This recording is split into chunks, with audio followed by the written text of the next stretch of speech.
Okay, Bismillahirrahmanirrahim. A very good afternoon to you all.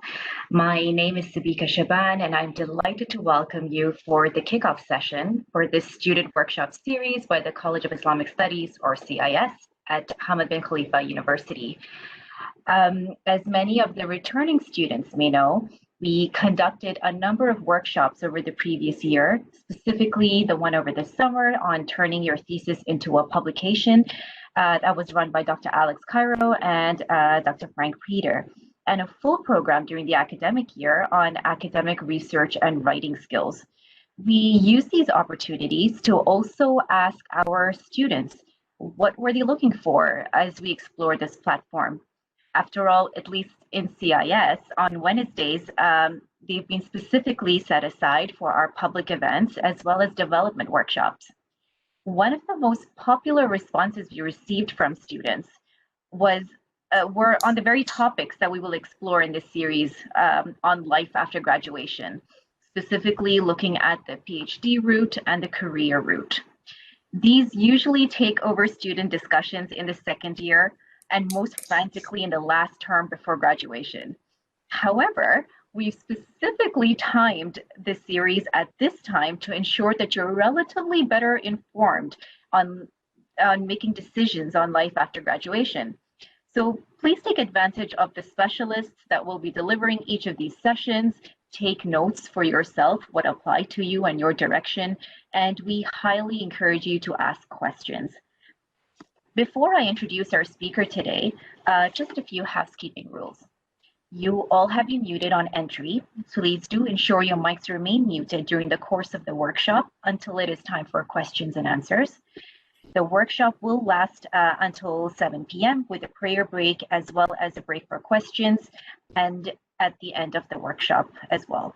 Today's session will also involve polls, which at the given time, the link will be posted in the chat for you to access.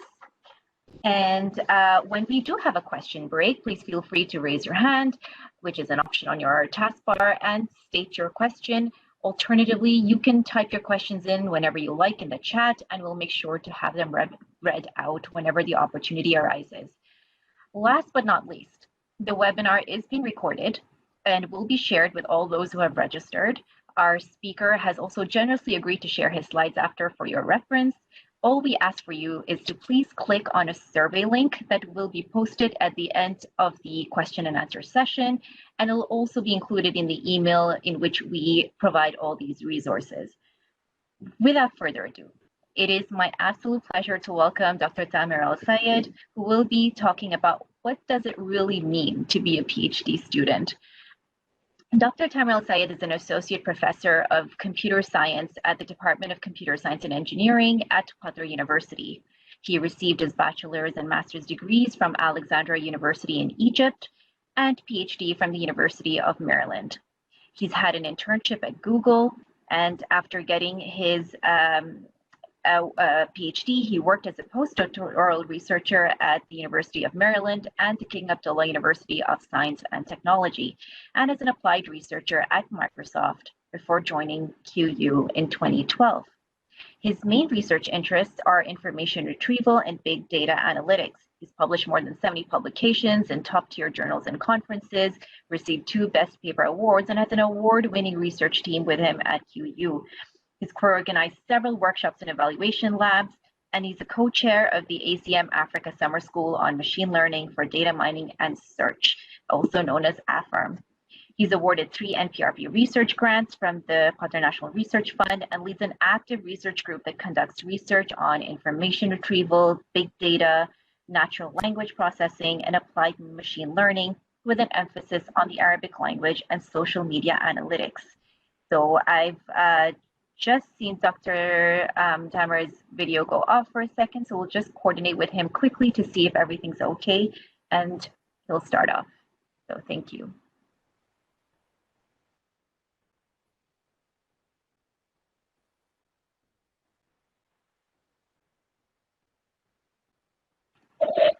Perfect. Okay, Dr. Tamer, you are back with us, so the floor is yours. Thank you very much. Okay, Assalamu alaikum. I think there's an echo You hear me well now? Yes, it's absolutely Okay. perfect. Okay. So let me start inshallah. Bismillah ar-Rahman ar-Rahim. Assalamu alaikum wa rahmatullahi wa barakatuh jami'an, all of you. It's really my pleasure to be here today. Thanks a lot, Sabika, for the introduction and for the generous invitation to be the first speaker in this really nice series that I think, inshallah, it will benefit the students a lot in their career, inshallah. It's always my pleasure also to talk to students, especially students of HBKU University. I have been here, of course, here I say it virtually, it's not physically this time, but I was actually physically at the university giving 2 talks before, and that's my third time. And that's also my fourth time giving this workshop that I really hope that, inshallah, it will be useful for all the attendees by the end of it. So let me start this workshop by this dua as I used to. اللهم علمنا ما ينفعنا وانفعنا بما علمتنا وزدنا علما. Oh Allah, let us learn what would benefit us from what we learn, and increase us in knowledge. Why I'm giving this workshop? That's the first question that we will answer this afternoon. I do give this workshop mainly because I see in my career many students who pursued PhD, who started their PhD studies without actually knowing why they did that, without actually knowing what are the challenges that they will face or what are the consequences of the decisions that they make. So the two objectives of this workshop, the two main objectives of this workshop for me is to give some quick advice to help three categories of students: existing students who already started their PhD, or new students who just started their PhD maybe this semester or will be starting very soon, and also the prospective students, maybe bachelor or master students who are thinking about pursuing their PhD, inshallah, in the future. So my focus will be to give some advice to set the mentality or the mindset of the students, so that when they start their PhD, they know what it is, they know what are the expectations, and they know what are the challenges that they will see. The second objective is to clarify these important issues early on. I would have loved if someone, when I started my PhD, told me these things. It would have made a big difference in my decisions, in my career. But it's never late, and I hope that I will deliver the message as early as I can to the current students' job. This is a really big topic. It deserves much more than 2 or 3 hours workshop. It really deserves a course or a semester. It cannot be done in one talk. So in this workshop, we will only focus on few things that I think of very, very high priority in terms of the how to set the mentality of the PhD student. But of course, as I said, the topic is really, really big. There are many components that we will not be able to cover due to time limitations. Here is the deal of the workshop. First, this is not a how to do a PhD in terms of how to read a paper or how to write a paper or how to give a presentation or even how to find a research topic. So we will not really focus on technical stuff, but we will focus on how to think as a PhD student. The other parts, of course, can be covered in other workshops, and they are actually covered very well in other workshops. But the focus today is how to set your mentality, how to think as a PhD student. What are the motivations and objectives and decisions that you need to really think about before and during doing your PhD? So the focus will be on non-technical issues. Sometimes we will touch upon some of the technical issues, like how, but with very, very quick advice, like how to choose the area and how to find or how to choose your topic and so on. But it would be very, very small touches. But the more focus or the big focus will be on how to think as a student. I will not target specific specialty. As you will see, inshallah, the topic is really, really general to any PhD student.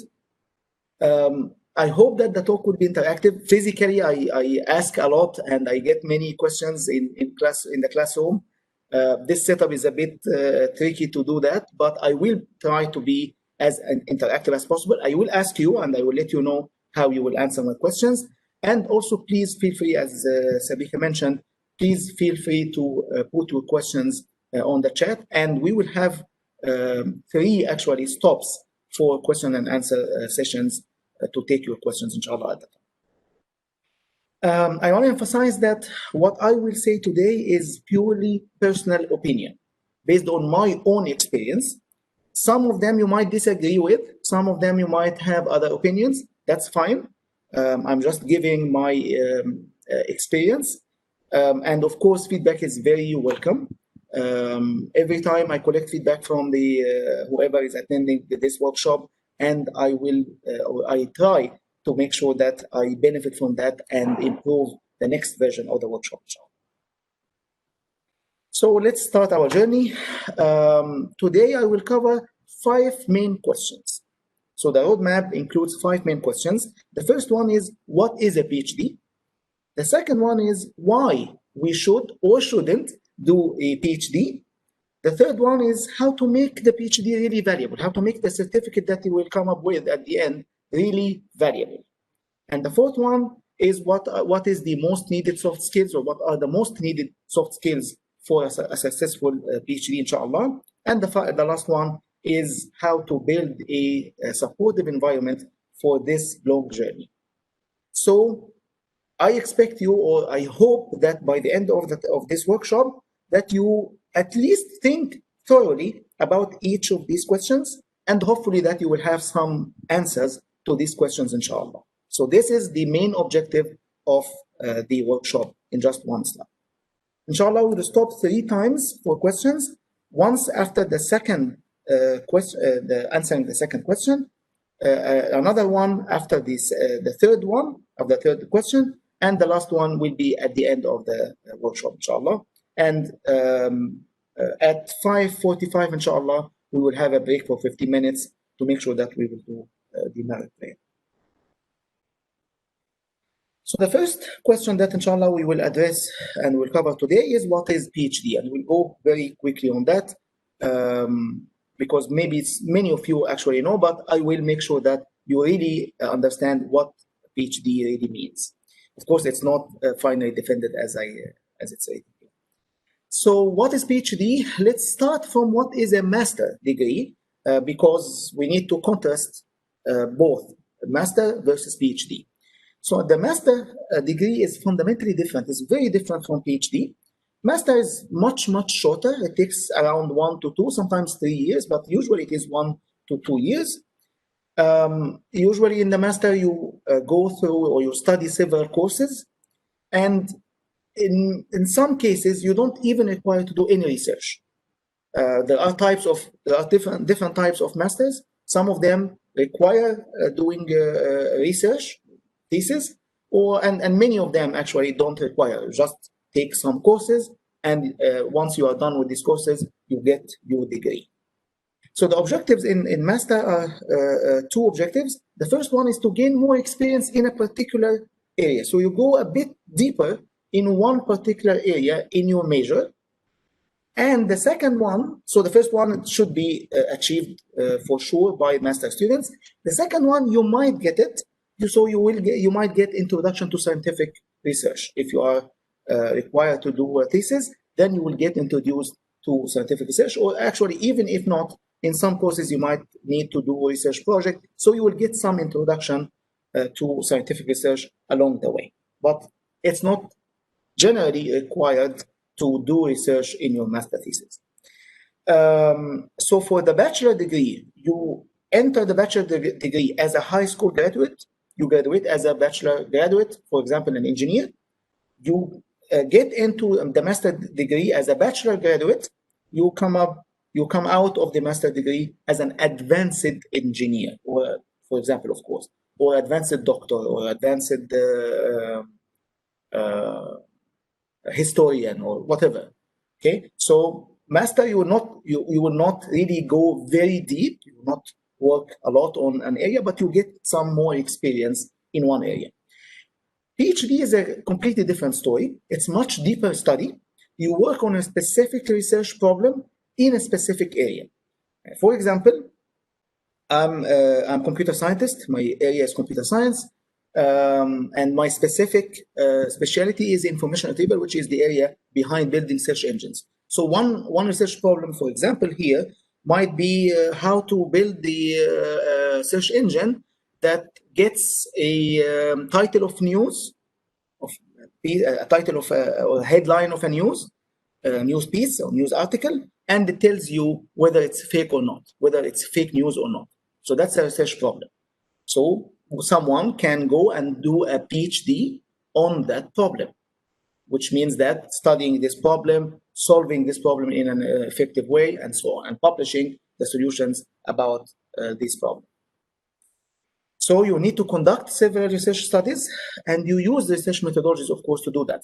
Another example that is related to Islamic studies, since I'm hosted by Islamic Studies College. If you want to do Islamic finance in a stable and independent way, so that might be a good research problem. Not very sure, but up to my knowledge, it might be a good research problem in the field of Islamic studies. So you spend years on doing that. And the goal here is to produce original research. You produce or you generate innovative solutions to the problem that you are solving. These innovative or original solutions will eventually expand the boundary of knowledge that we all know in this specific area. Of course, another objective is to publish or document what you did in terms of solutions or studies that you did during your PhD in what we call research papers. So you publish this work or this research in conference or scientific journals, or sometimes both. And of course, compared to masters, it's much longer. It takes 4 to 7 years around that. Sometimes even more. I know people who got the PhD in 9 and 10 years, sometimes even more, but usually it is between 4 and 7 years. It depends on where you get your degree. Just to give you a better understanding of what I meant with PhD, let's say that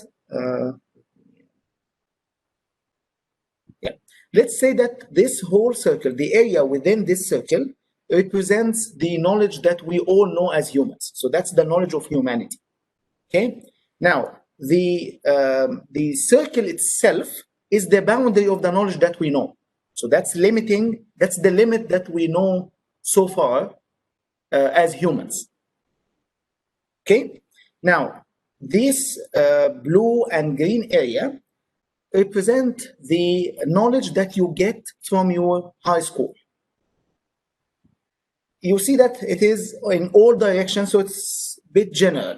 Okay. Now, when you get to bachelor, you get more knowledge, again, a bit more general than the knowledge that you get from the school. But as you see here, this area, it's more deep into one direction, which is your major. In masters, you add more in that direction, and you know more about your field in the direction of your field.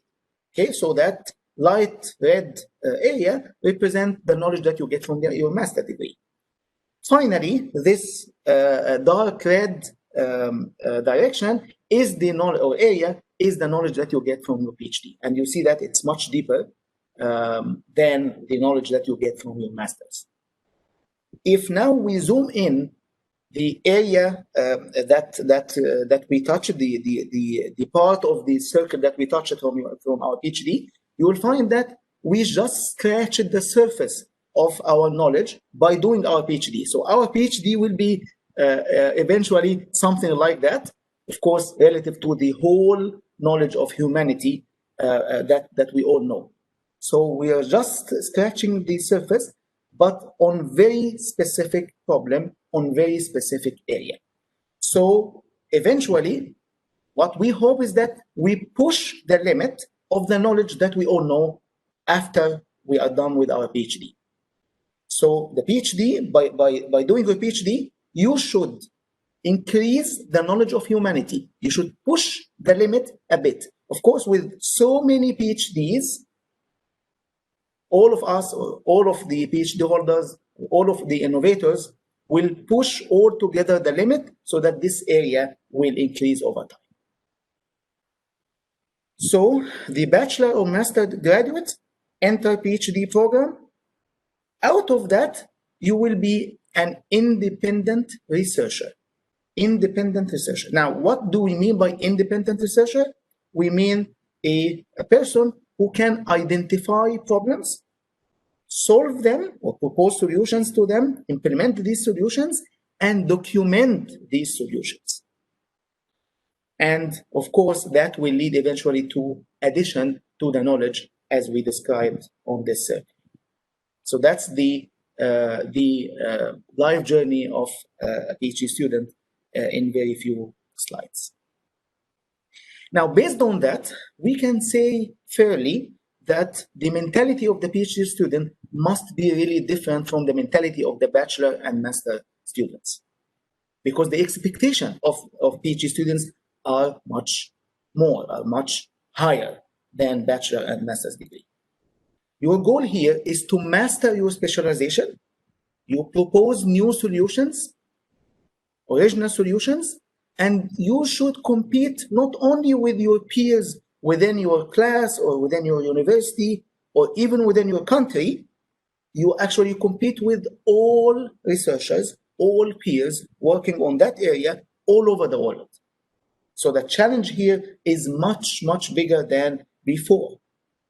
And thus, the mentality should be completely different. So here, just success is not enough. As we will see, inshallah, later in the workshop, success here should be by default. Okay? But we should seek much higher than success. And of course, while doing your PhD, you will build your own research personality. Okay? After you get your PhD, you should be independent researcher, which means that you will find your own problems and you propose your own solutions after being trained in the PhD study. That all means that it requires different mindset, different mentality, different spirit, different skills, and of course, different plan. And that's the goal of this workshop, is to try to help you getting the right mindset, right skills, answers to the most important questions, and so on, so that inshallah, when you get into PhD or when you continue your journey in PhD, you know better what is ahead of you. So we are done now with the first question, as quick as we could. Now we will start the second question, which is about why doing PhD. Why should we do a PhD, or why we shouldn't do a PhD? And this is really the most important question among the 5 questions. So that's actually the most important part in the workshop. If there's one part only that you should focus on, please focus on this part of the workshop. And this question you have to ask yourself, and you have to be very honest. Why I'm doing that? Why I'm spending really long period of my life into this one thing? What is my real motivation? What is my real objective? Why I'm sacrificing all of these things? Maybe sacrificing time with my family, going with my friends, enjoying my life in so many things, and I'm only focusing on my PhD. Why should I do that? So that's a question that you have to ask yourself, and you have to be very honest, because it's the most serious question that you have to ask yourself really in your journey. And you should not only ask yourself that question once, but you have to ask the same question over time. Every now and then, repeat the question to yourself. Can you mute, please?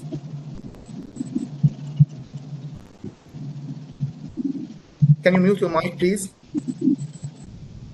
Mustafa? Okay.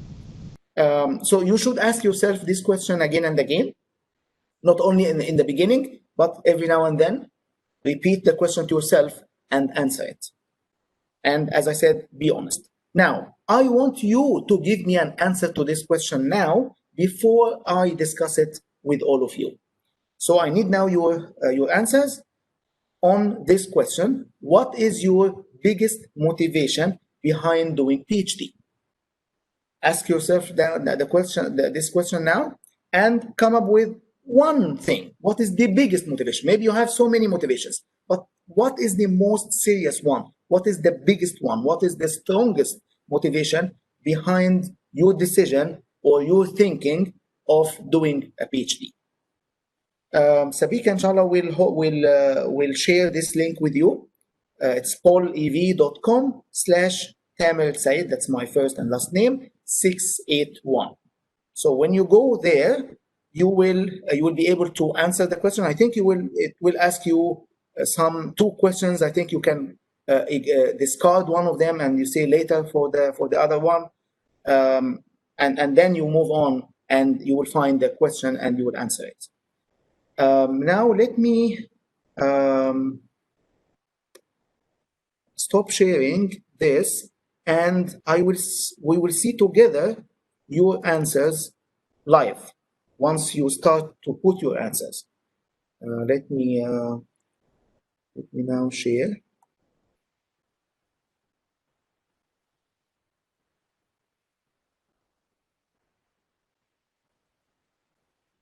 Okay, I hope that you got the link, and now you can write your answers. Please put your answers here, and then we'll look at them, and then you will see what my opinion is about this question.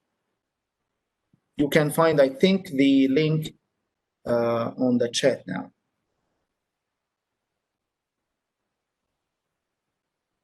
And it is here on your screen if you want.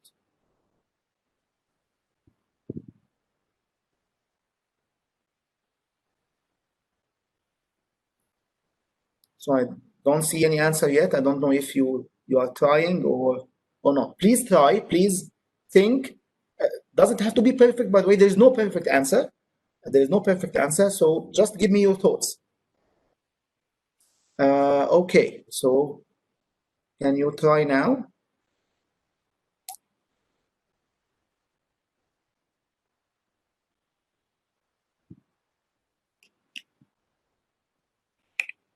I think you can all now do it.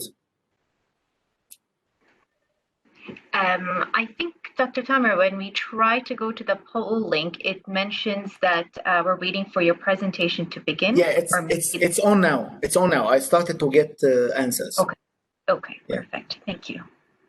You see the answers now on the screen or not? Yes, perfect. We see it. Okay.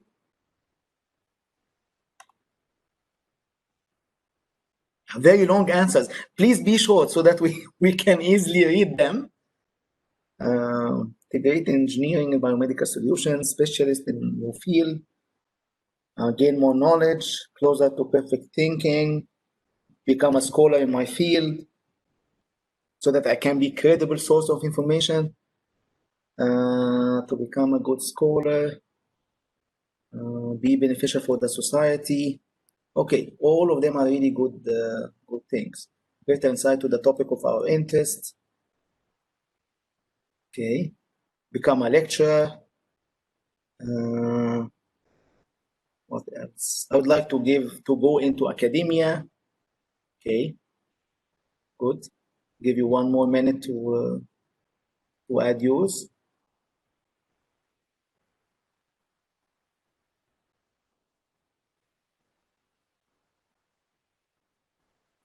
A hunger for reaching to the new horizon of knowledge. Okay. Please try to be brief as much as you can, but that's okay. Okay, really nice answers. To inspire others and be a professor, gain systematic knowledge for research. Okay, Okay, you can continue putting your answers, by the way. And now let me stop sharing to become the expert of my topic, on the topic of my choosing. Okay, stop sharing now. I will get, of course, all of your answers later. But let me now again share the slides. 1 second.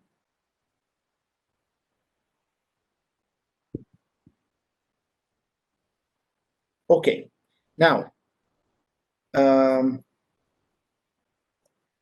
let me share with you what I usually hear. Okay, and some of these, by the way, are already on the set of answers that we got. The common ones that I saw from my experience is something like the social status. Okay, I would like to be called doctor. All of us like to be called doctor, of course. So social status is one. Promotion in my work. So my work, in order to promote, maybe I have a master now, but in order to promote in my work, I have to get a PhD. Getting better job. Maybe my job, if I got a PhD, I will not. If I will not get a PhD, I will not be able to do a specific job, like being a professor in the university. So getting better job is a motivation. So I need my PhD so that I will be qualified for that job. Another one, fulfilling parents' dreams or desire. And that's actually was one of my motivation behind my own PhD. My father wanted me to be a professor in the university, so why don't I do my best and get it and satisfy him by doing this, by making his dream real. Failing in spare time. I'm okay, and that's maybe for some special people. Maybe I'm done with raising my kids. I'm really free now. Let's do a PhD. That can be a motivation. Loving science and knowledge. I like to know more. I love science, so I want to get deeper into one specific area to know more about that area. Doing like other colleagues. I saw some of my friends getting or pursuing or starting their PhD. I want to be with them or like them. And actually, that was my strongest motivation behind my PhD. I was a teaching assistant in the University of Alexandria. All of my colleagues, all of my friends in the university traveled and pursued their PhD. I'm not less than them. I'm like them, so I should be like them. So I should get the same PhD that they got, or something similar, of course. That was my motivation. Okay, that was my strongest motivation at the time, and so on. So might see a very long list of these motivations or these reasons behind getting a PhD. Now, if you look at all of them, let me ask you, what is common here? What is common between all of these questions? All of these motivations or objectives. If you look at all of them, you will find that all of them are about you, all are for personal benefit. So all of them are really personal. They are about you getting some benefit from the PhD. Of course, that's not bad. All of us would like to benefit ourselves, right? We're all trying to get the most benefit to ourselves. But if all of these are valid, in my opinion, they are not enough. They are not enough for really successful PhD. Maybe they might be enough actually to get a PhD, but they might not be enough to get a valuable PhD, a PhD of a real value. And I will tell you why. Two reasons. First, there will be a high chance that you will fail in the face of the first big challenge. It's personal, right? So with the first obstacle, you'll say, okay, قدر وما شاء فعل. it's hard. But alhamdulillah, I didn't lose anything. Okay, I'm okay with my job now. I don't need to get a promotion, or I don't need a better job. I have a good salary. I'm okay.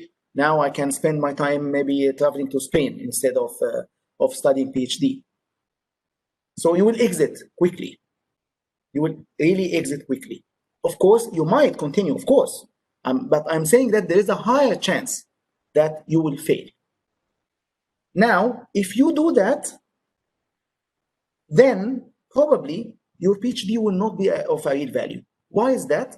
Because if it's just a personal benefit that you will get from your PhD, you will try to get your PhD with the least effort possible, with the minimum requirement, with the minimum effort, minimum time, minimum requirement, and thus, of course, your PhD eventually will not be of a real value because you are doing the minimum.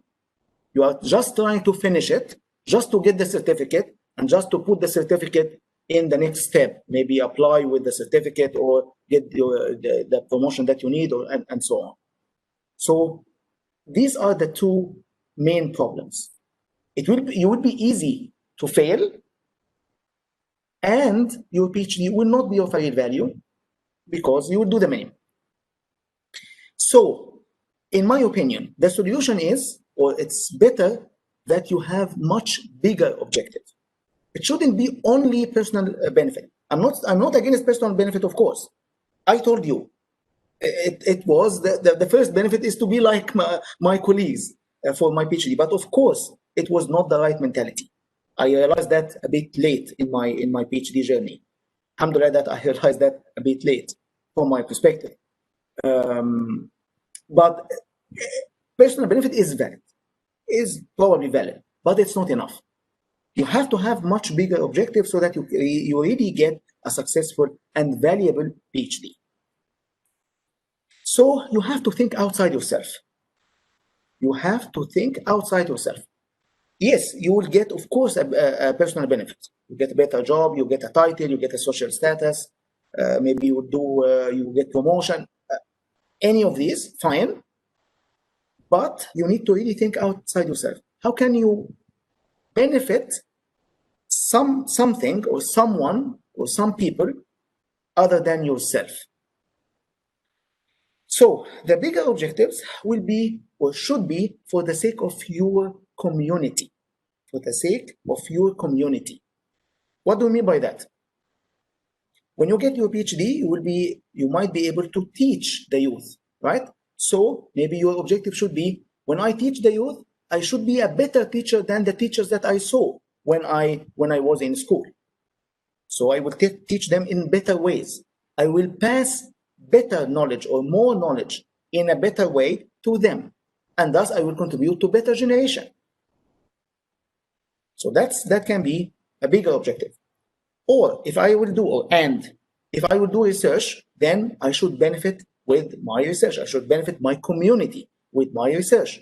I will discover new knowledge. I will solve existing problems with new solutions, maybe more innovative solutions, maybe better solutions, maybe solving completely new problems, not just existing problems, and address new challenges. So I will benefit from my community from my research. I will fill a gap in my specialty. So in my specialty, very few people in my community are really experts in that field. And I saw something like that in the comments that you put. Maybe my role is to fill that gap because there is a need in my community for this specialty, for this expertise. Okay, so I will do my PhD in that with the objective that I will be the expert in my community, not just to benefit myself, but to benefit others. Because now I know something that maybe few people will know about. I present my community in international venues. Now, it will be a good reputation for my community internationally.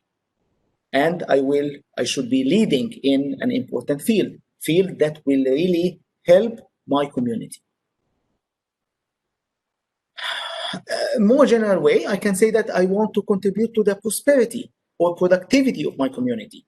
sometimes to the revival of my community. If my community now is facing really, really big challenges and big leap, maybe I will try to contribute to its revival back, to its renaissance back. So the message here is to make your community better. Now you might think why I'm saying community. What do I mean by community? This is the next slide. Now you replace community with whatever community you would like. It can be city, it can be country, it can be nation or ummah, it can be the whole humanity, it can be my deen or my religion. The message is to make your world better. So it can be anything. Just remove the word community from the previous slides and put any of these. Based on your choice, based on your environment, based on your society, based on your situation. But make the circle bigger than yourself. City, country, ummah, maybe the whole humanity, maybe my deen, my religion. But you need to keep that in mind when you do your PhD. Don't just do your PhD for yourself only.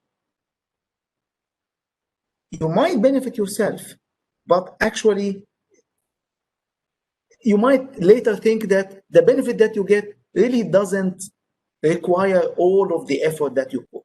Or on the other side, you might not do any effort to get a real value of your PhD as expected from your community. So the message here, and I will always use this to indicate a key message out of my workshop, is to make your world better. And you choose your world. You choose what you replace your world with here in this message. City, country, ummah, humanity, deen, whatever you think you can do, do it. But get out of yourself. Now, if you have bigger objectives, then the outcomes of your PhD will be bigger because you want now to really benefit your community. So your outcomes will be more effective, will be bigger. And thus your PhD will be of higher impact because it will really have an effect on a good population of people. If you do that, then your PhD can be called a PhD of a higher value, or you will really get a PhD of a higher value in this case. So bigger objectives lead to bigger outcomes, lead to a PhD of a higher impact, which inshallah eventually will lead to a PhD of a higher value. You will really get something that of value, not just a certificate that you will put in your house, get a photo or two with it, with this cab, and so and that's it. And maybe you put the photo in on your desk. It won't be of any benefit. But if you have bigger objectives, it will inshallah have a much bigger impact and much higher value. So that's a key message.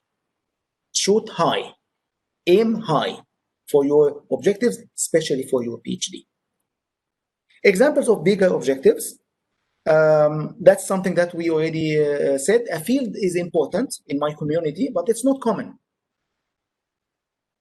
So I should choose to do my PhD in that area and pass the knowledge to my students. So for example, very few researchers are doing information retrieval in the Arab world, my specialty.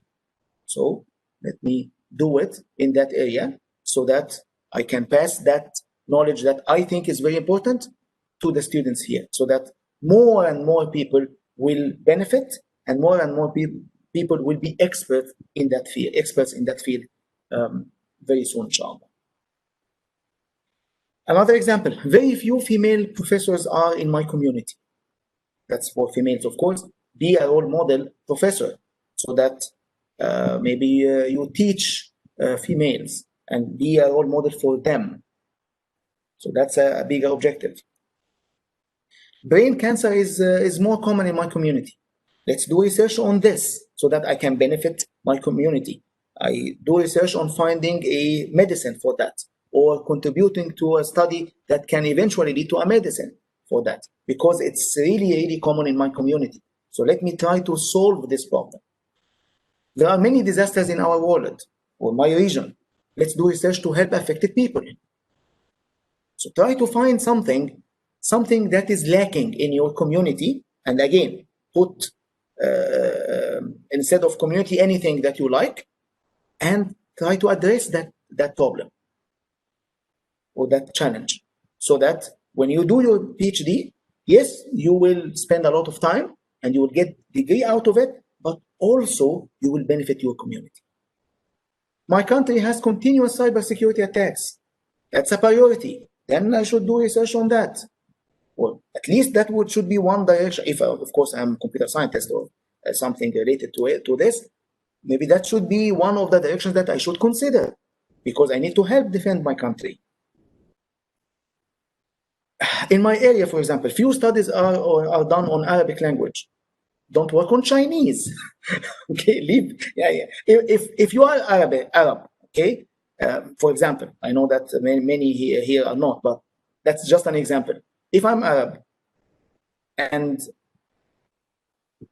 there is really need in my area to work on Arabic language, who should work if I'm not? That's logical, right? So that should be a priority. I should do my best to serve the community that I am a member of. So many examples you can put here. And this is a very serious issue. Okay, it's not an easy issue. It requires really self-reflection and great thoughts about it. You need to really spend time, give it enough time to think, because it's not a short term. It's not like deciding which course you are taking this semester. It might not matter any much at the end. That's something that you will spend 5, 6, 7, maybe 8, 9, 10. That's a big period in your life. So it has to be of a value. And make your intention pure. Okay, make your intention pure and always revise it. Okay, keep it in mind. Why I'm doing that? Why am I spending all of that time? Okay, why I'm facing all of these hardships? For what? That's very important, because that will help push you to really address these challenges and succeed eventually. Okay, that's very important. As I said, PhD is something that takes years. Will it be in vain in your scale on the day of judgment? You cannot imagine that spending 7 years or 6 years or even 4 years on one thing, and eventually on the day of judgment it will be just nothing, because you got promotion out of this. Okay, you got the benefit in your life, خلاص, done. How many 5 years in your life you will spend? Not so many. Okay, not so many.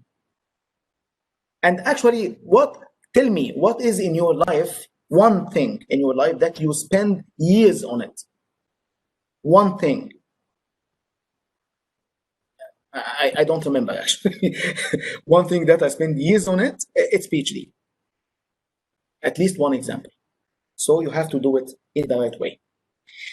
And that's kind of a test here, self-motivation.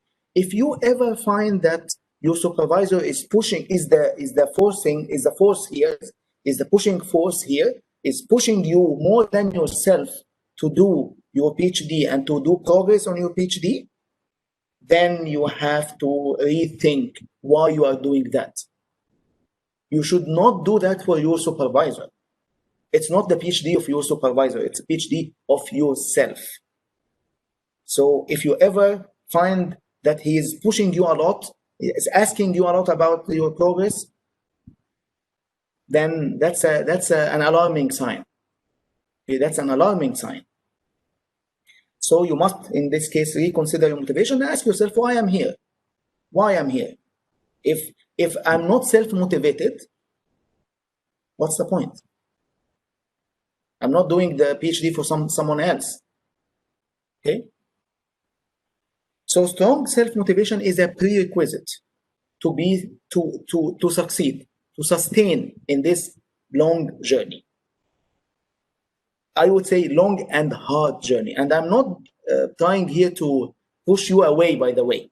Actually, it's the opposite. I want you to succeed. Of course, all of this, again, is my own personal opinion. I want you to succeed, but I want you to really know how to succeed. That's important to tackle the obstacles easily, inshallah, in your PhD.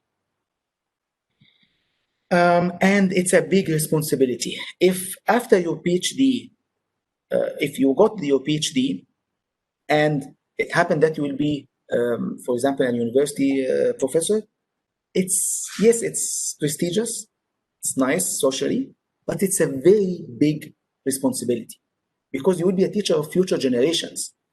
That's a really big responsibility. So it's a great profession, but it's a great responsibility. And you need to really think about it in that perspective. It's not just that you got the certificate and خلاص. You got the certificate, which means that now you are in a position that will affect so many people. It's great responsibility. You have a huge impact on many youth. Actually, you have access when you teach students in a class, whether tens of students or hundreds, sometimes even thousands of students in a classroom, you have access to all of their brains for a long time. And imagine that. And you have an effect, a clear direct effect on them. Don't you think that this is a great responsibility? It's really, really big and great and very serious responsibility. So that means that your PhD time should be the preparation period for this responsibility. If you agree with me that this is really big and great responsibility, then you have to prepare yourself for it, right? When will you prepare yourself for it if it's not done during your PhD? So you have to prepare very well for it. You have to master what you have learned and excel in your specialty so that you can be really responsible, so that you can really pass the knowledge to your students in the best way possible, better than before. Okay? Or even if you will work as a researcher. Actually, we do both, teaching and research here. You will be the future researcher. And again, it's really nice profession, but it's a great responsibility. Why is that? Because it has an impact on the society. Sometimes maybe the whole humanity. Let me give you an example that we all know. We all use Google search, right? That's our gate to search the web, to surf the web. Imagine the effect that those people who invented Google or who had the ideas of Google search on the whole humanity. How many person on the globe is using their technology? Huge impact. Changed the way that we think. Okay, so it's really a big responsibility. Although, by the way, they didn't pursue the PhD, if you know their story, but that's another workshop. That's another story. But I mean, the impact of doing the research itself is really, really big. So it's a big responsibility. You have to be trained for it.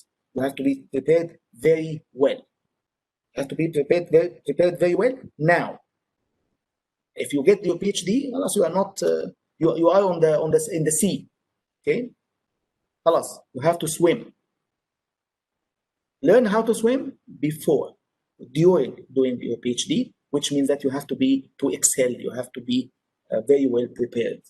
You have to be the expert in that field, as we will inshallah discuss further. And you have to be really proud if you are on that path, and that path will inshallah lead to benefit your nation or your community or your country or your ummah or your deen. All of these are really threads of proud. You really need to be, or you will be very proud, or you should be very proud. Remember that your nation or your ummah doesn't need your certificate. How many people in our region or our ummah have PhD certificates. Many, right? Maybe it's tens of thousands or hundreds of thousands. Maybe, I don't know the number, but there are many. Okay, so a new certificate will not be the thing that your nation is looking for. Doesn't need yet another PhD, but it needs your expertise, your knowledge, your contributions. Okay, keep that in mind. It's not the certificate that you need. It's the knowledge and the contributions to the community. So don't let it down. Don't let your community, your nation, your ummah, your deen down. Because that's the expectation. It's not an expectation of a bachelor, of an undergrad or a master student. Expectation of PhD is really different. Okay, so your community is expecting a lot from you. Don't let it down. And think about what's your role. If you are to that level of the PhD and you will not contribute to your community, who should? What is higher level of knowledge than PhD that is required to serve the community and to solve the problems of the community and to help raising new generations in the community? Who? It's you. It's your responsibility. Okay? So you don't have a choice. And let me tell you one thing here. And don't belittle any effort that you would do. And I'm sure that every one of us in your career was affected negatively or positively by a word or two from your teacher or professor. One word or two words made a big difference in your thinking or in your career, probably. So you might say something, you might teach something, you might help someone, and the effect will be huge. And you might not even see the impact in your life, by the way. That's not the issue. Just do your part and try hard and leave the reward, inshallah, on Allah. Okay, I will stop here. I think I'm quite good in time in terms of my plan. I will stop here and take questions. So, Sabika, you have the role now. I do not see any questions in the chat, so students are welcome to post if they like, or speak up if they would like to state a question directly. Okay, any questions?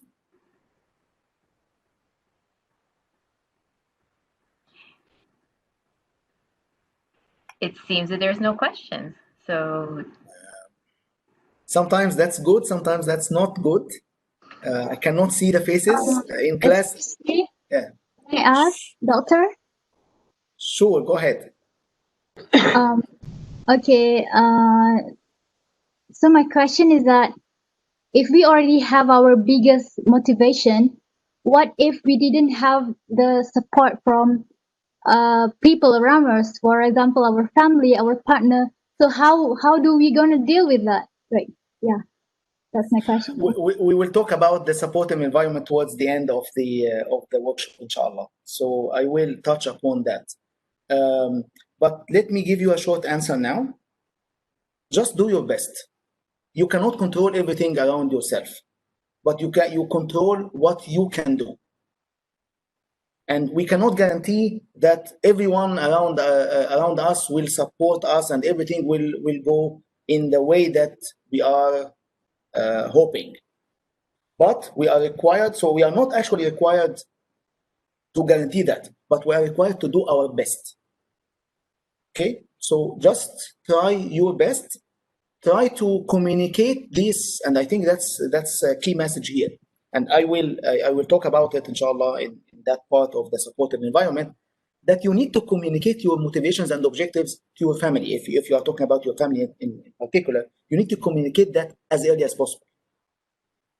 Discuss this and tell them why you are doing that. If you do that, I think there is a higher chance that they will understand it and they will support you. But even if not, just do your best. I hope that I answered your question. Thank you, Doctor. Any others? We have Ali Akbar, if you would like to unmute yourself and ask your question.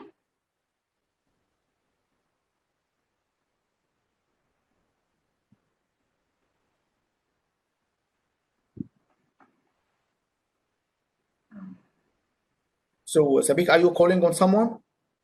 Yes, I am on Ali Akbar. He sent a question which Yeah. said, yes, please. Okay. My question is that how we can focus in one specialized area, and how we will get this is our area, and how we can concentrate. Okay. If I'm a say literature student, or I'm in Islamic studies, how I can get my area. This is my area. How I can focus. Okay, I will give some advice, inshallah, in the second part. So stay tuned for that part. And if I didn't answer your question with what I will discuss, ask me again at the end, inshallah. Okay. Thank you, sir. One more question before we move on.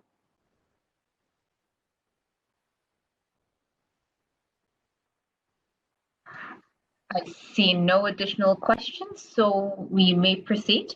Okay, okay, good. So let me that.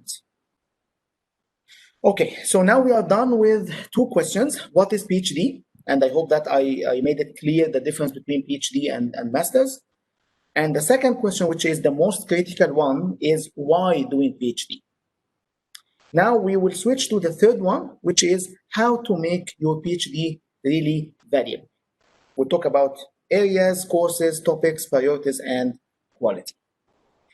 So I will touch upon in the next few slides some of the choices that you should do. I will not go deep because really these topics are topics of separate workshops, but I will just give my quick advice on each.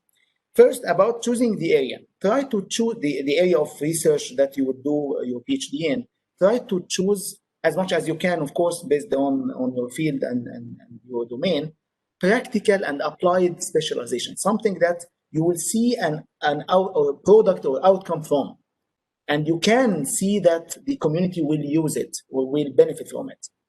And it should be a research priority within your community. So for example, if you are doing research here in Qatar, there is a document that lists the research priorities of the country within the next 5 or 10 years. Check these priorities, okay, and you should, it's preferred to do something on these in these areas, on these priorities, okay, because these priorities should benefit the community or the country eventually, okay. So try to focus on that. And the second advice is that you don't have to continue on the same area that you have in your master's. So don't stick to your master's degree specialty, because PhD is a completely different story. You can start fresh. You can start on a completely new area. Sometimes you can start in a completely new field. It's much harder, of course. But I'm talking here about areas within the same specialty. I myself have a personal experience here in that regard. I was working on computer networks in my master's and switched to information retrieval in my PhD. And if you are familiar with computer science major, these two things are completely different, So I started from scratch in my PhD, and alhamdulillah, I survived. So it's even sometimes easier to start fresh in your PhD on a new area. So that's about choosing the area. About choosing the courses, and that's a very critical issue, because we used to do or many of the students used to do something in the bachelor and master's degree that you should not do in your PhD. You should look for the courses that benefit you in your research or your study, not the courses that are easy.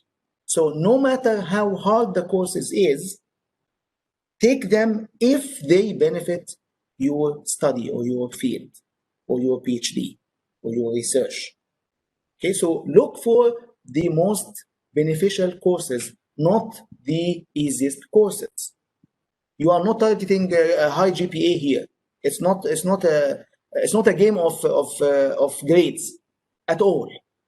Okay, your objective is to increase your knowledge, not to increase your GPA. So please look for courses that benefit you.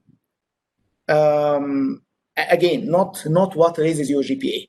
Okay, not the easiest. And remember, your goal is different.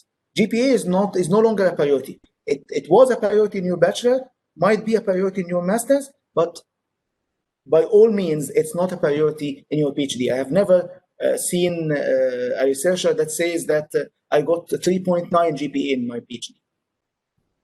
No one should employ you looking at your GPA from PhD courses. They should look at something else that we will discuss, inshallah, very soon, not your GPA. So optimize your knowledge and expertise or experience, not your GPA out of your courses. That's another message.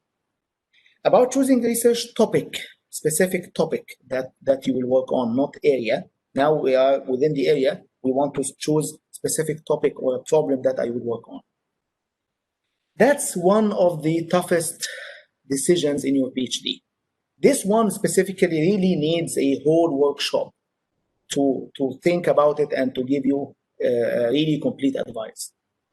So we will not go deep here, but let me give you just one advice. Please take your time thinking. Take your time consulting your professors, your colleagues, even your family. Don't rush into choosing a topic وخلاص. Okay, this topic will live with you for a long time, for years. So you cannot imagine that you spend years on something that you are really not interested in or you don't like. Okay, so be careful. Of course, don't take any 5 years before you decide, but don't also decide in the first week or first month or even first semester. Okay, take your time. Take your time. It might take 1 or 2 years to really say that this is my research problem. And of course, don't work in a field that you don't like just to get a PhD. It's your PhD, by the way, it's not the PhD of your supervisor. Okay, so the topic that you will work on should interest you. You should like to work on that topic. It's not just a topic that is passed by your supervisor. Khalas, let's do a PhD on that. Okay, so I will do a PhD on that.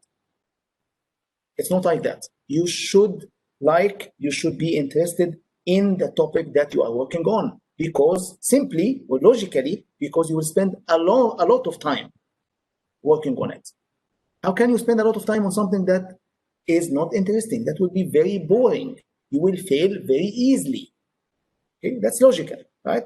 So you really need to choose a topic that you, not only your supervisor. Of course, you have the topic should be interesting to your supervisor, of course, and because you will work together, right? I mean, he will advise you or supervise you on that, so he should be or she should be also interested in the topic. But you are a must. It's a must for you that you should be interested in the topic, so that you can enjoy it. Okay? If you didn't enjoy it, you will not excel in it. You will not do it the right way.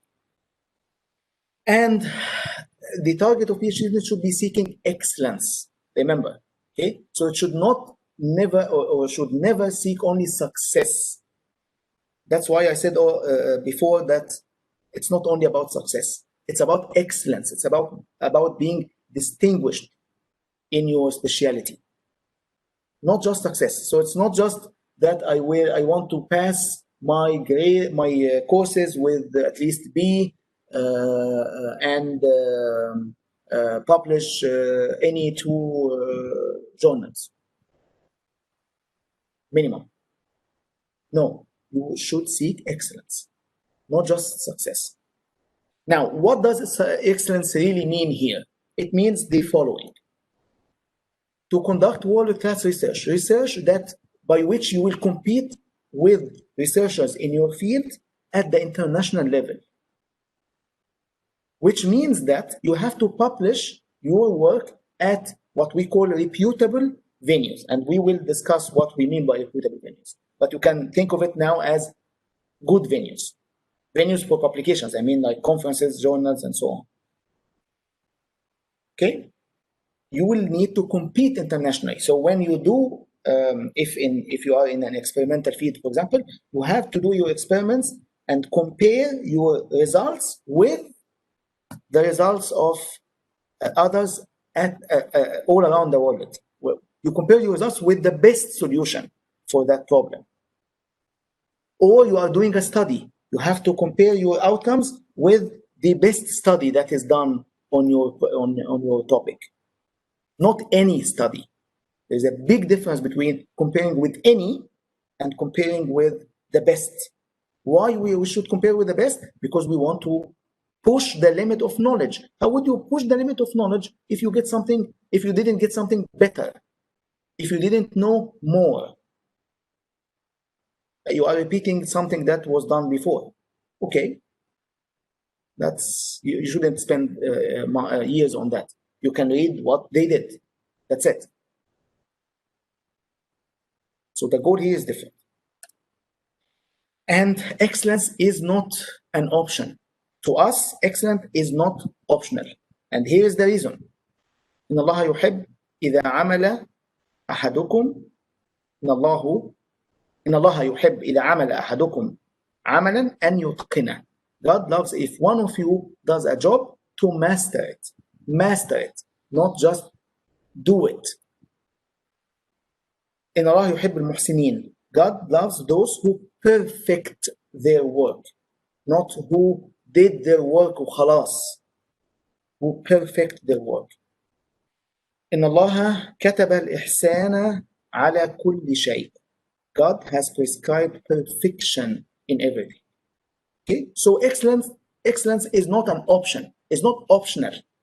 That's what we should do in our lives, and especially in our PhD, because the expectation from the PhD is much higher.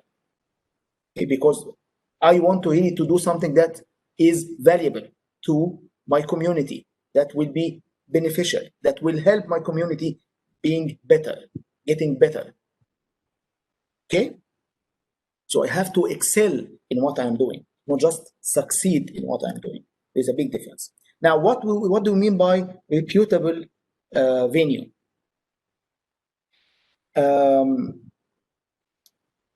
You will know the reputable venue by those who publish their work there and attend those venues if they are conferences. So look into your area at the world-class researchers, the top researchers in your field, and see where they publish their work. That's what we mean by a reputable venue. Now, the next question will be, how can I know the top researchers in my field? How can I know the world-class researchers in my field? Two ways, at least, that I have in mind now.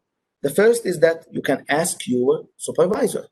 He or she should know better than you, of course, who are the top researchers in the field. Second, you can search something like Google Scholar for profiles of people and see where you can get a rank of those researchers easily on Google Scholar.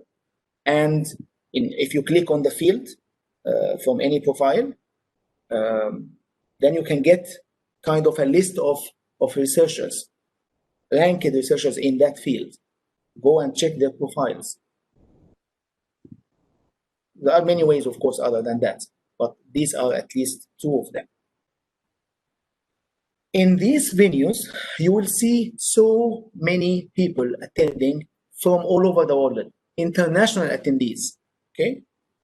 Don't consider the local ones that have only local attendees to be really the venues that you should publish at, okay? Of course, these venues will have local, of course, attendees, but not only that.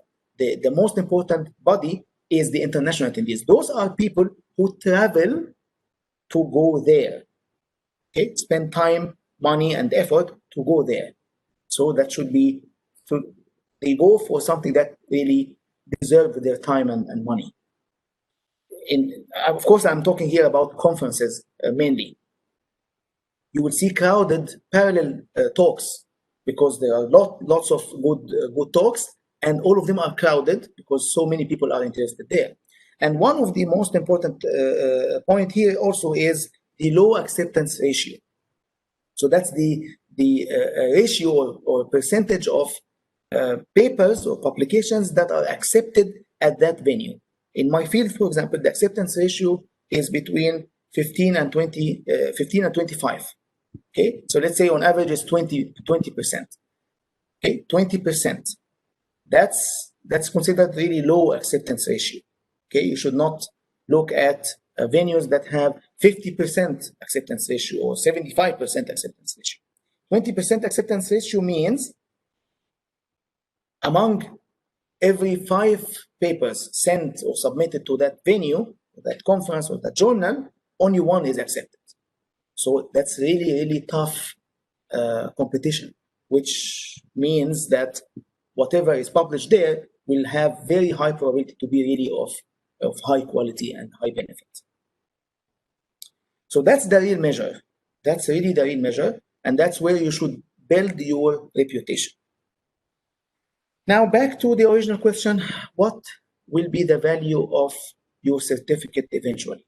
You get a certificate from a specific university. What is the value of that certificate? And you will, or many of the students hear this sentence: your PhD certificate from this specific university is useless. Why are you spending the time here? It will really value nothing because you are getting it from that university. And that's a question, is really a puzzling question and very critical question. And I hear that specific sentence or question from even my own students. We are getting our certificate, my own PhD students, we are getting our certificate from our university. It's not very highly ranked, like the top 50 or so in the world. So our certificate eventually would be of no value, or would be of very low value. How can you think about this question? That's a valid question, by the way. It's a very valid question, and you have really to think about it. It's not just a stupid question. No, it's really a valid question. It's a really important question that you need to answer. Now, you need to understand some issues here. The value of your certificate is not by your GPA, and we talked about that before. And it's not by the minimum requirement that you will fulfill to get your degree. And also it's not just by the name of your university. It's all about your research contributions in reputable venues.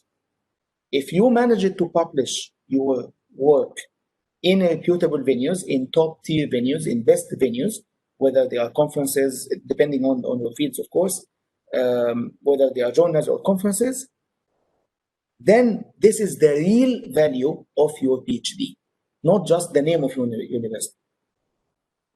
The quality of your research is the value of your PhD, not just the name. If someone who really understands the research look at your CV after you are done with PhD, he or she should consider your publications, your research outcome, much more than where you get your degree.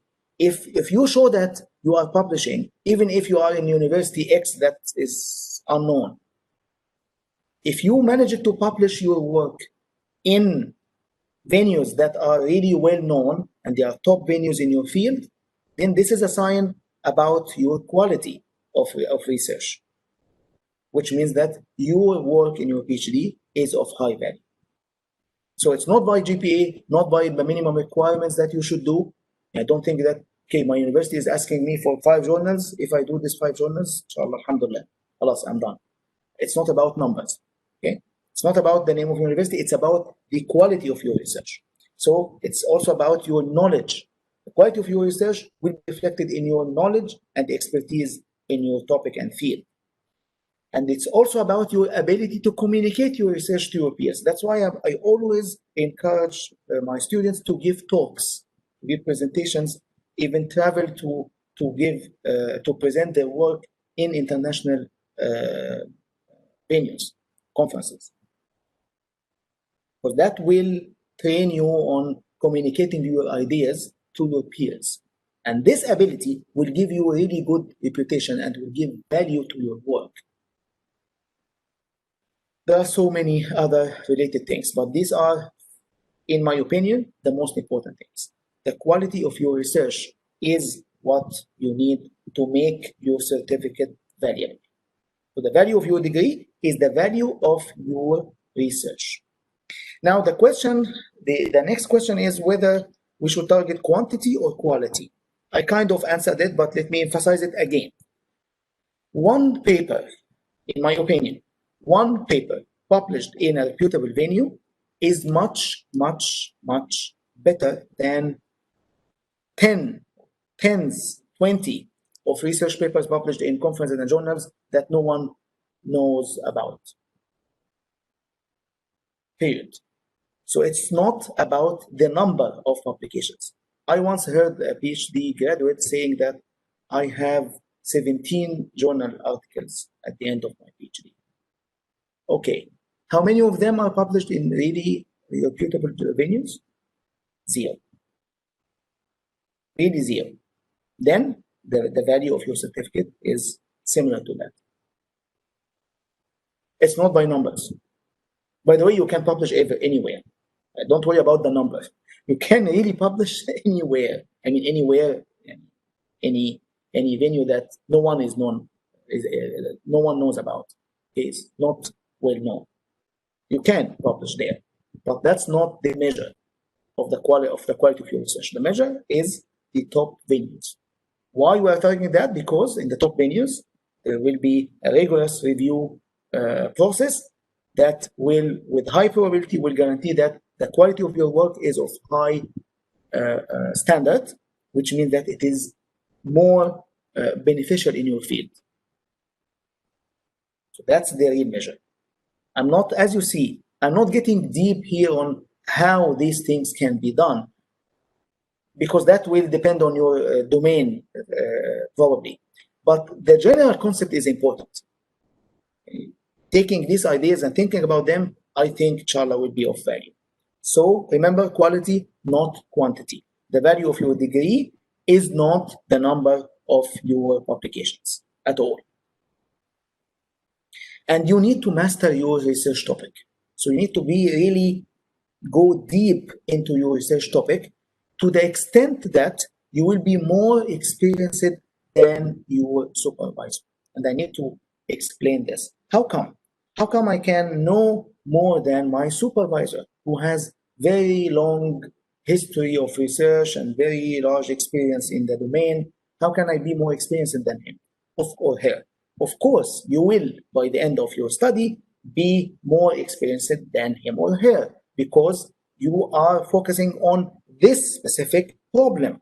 You are solving this specific problem. You are reading about solutions of this specific problem. So you will get much more knowledge over time about this specific problem or topic than your supervisor. Your supervisor, after some time, will learn from you, will guide you, of course, on research methodologies, on general ideas, but the knowledge in your specific topic or field, you will have more expertise in it than your supervisor. If that didn't happen by the end of your PhD, sorry to say that it might not be of a value, because you really didn't get the right amount of knowledge about your topic by the end of your study. So you will be, inshallah, one of the most prominent or the top researchers in the world in that topic. Of course, we said earlier that we have to compete with researchers at the international level, right? So you will have to compete with people from all over the world. If you have to do that, you have to be better than them in your problem. So you will be among the top researchers on that topic, for sure, if you do that. And that's really needed. That's really needed because you are trying to push the knowledge of the whole humanity on that specific area or on that specific topic. So eventually, you should be that that researcher among the top researchers on your problem in the world, not in your university, not in your country, in the world. And of course, after years of focused research on that topic, you have to. How you can do that? I think this is kind of answering one of the earlier questions. I hope that you will get some answers here. You will need to be up to date on your research topic by reading papers on that. You have to be up to date on your research area by reading papers and also listening to talks in your research area from other colleagues. If you are in an experimental science field, then you have to experiment with the latest or compare with the latest work proposed to solve your problem. And that's very important. You have to compare with what we call state of the art, the best solution on your problem. Or if you are studying a specific topic, you have to compare with the recent study, the most recent study, the most comprehensive study on your problem, and compare your analysis with internationally. Okay, don't get a regional magazine and check it to compare your work. No, you have to really get access to the work that is done all over the world on this problem. You need to present your ideas to your supervisor, of course. And I want to emphasize this. You need to really getting better on that, on presenting your ideas, not just saying your ideas. Presentation is a skill, and you need to be trained on that.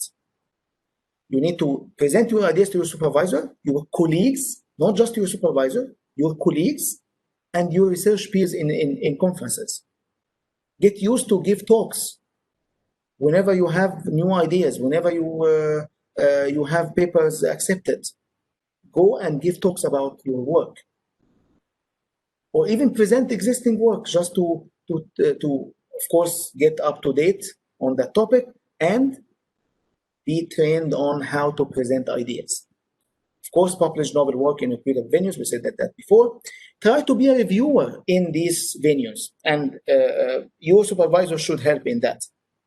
Sometimes your supervisor will be invited to be a reviewer in these venues.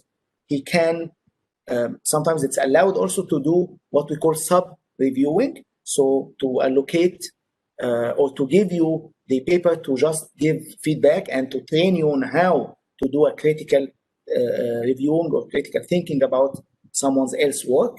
That will really build your expertise.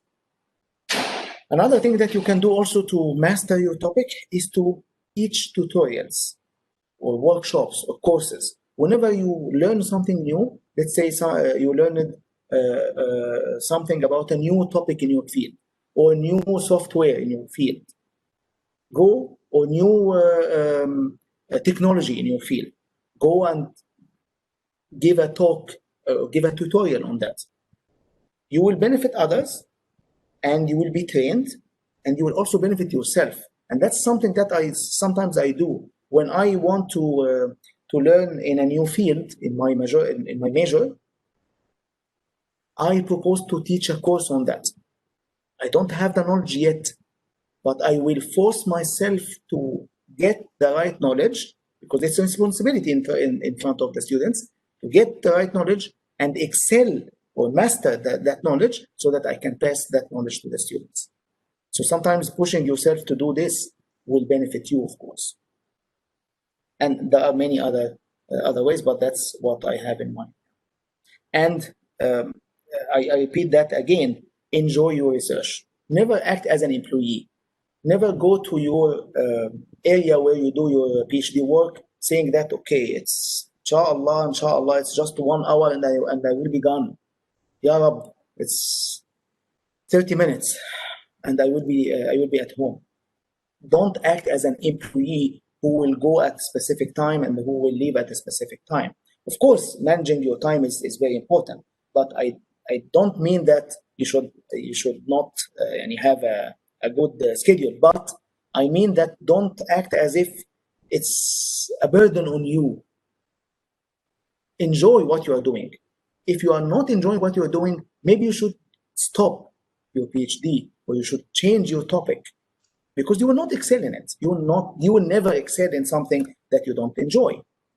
So you will not be a student if you will not be an employee if you enjoy your research. If you educate those around you about what you are doing, change your community to the better, and keep your bigger objectives always in your mind. Remember, you will not excel unless you enjoy your work. The message here, the messages in the workshop might seem trivial. They are logical, okay? But sometimes you need to keep these messages in mind. Sometimes you need to hear these words from someone so that it hits you and you really think thoroughly about them and keep them in mind. I want to end this part by giving you a success story. I'm maybe saying so many things about excelling and being among the top researchers in the world and things like that. You might think, okay, this person is saying things that are really unpractical. No one will do that, especially in our region. Let me give you just one example, and I'm sure that in many fields you will find many examples. Here's an example of a professor called Mustafa Youssef. He's in Egypt. He's actually working in Alexandria University. He has been in Egypt since, I think, 2007 after getting his PhD. And since then, he is really one of the top researchers in his field, working in Egypt with his students, with the resources that are available in his university. And his profile, and mashallah, is really, really outstanding. And I'm sure that there are so many other than Dr. Mustafa in other fields. But this is just an example. One among, in our area, in our region, and he's really one of the top researchers in his field. Keep that in mind. You can do it. Okay, I think I will stop here now for some more questions before our break. Our break should start at 5:45 for 15 minutes, inshallah. So we still have like 8 minutes for questions.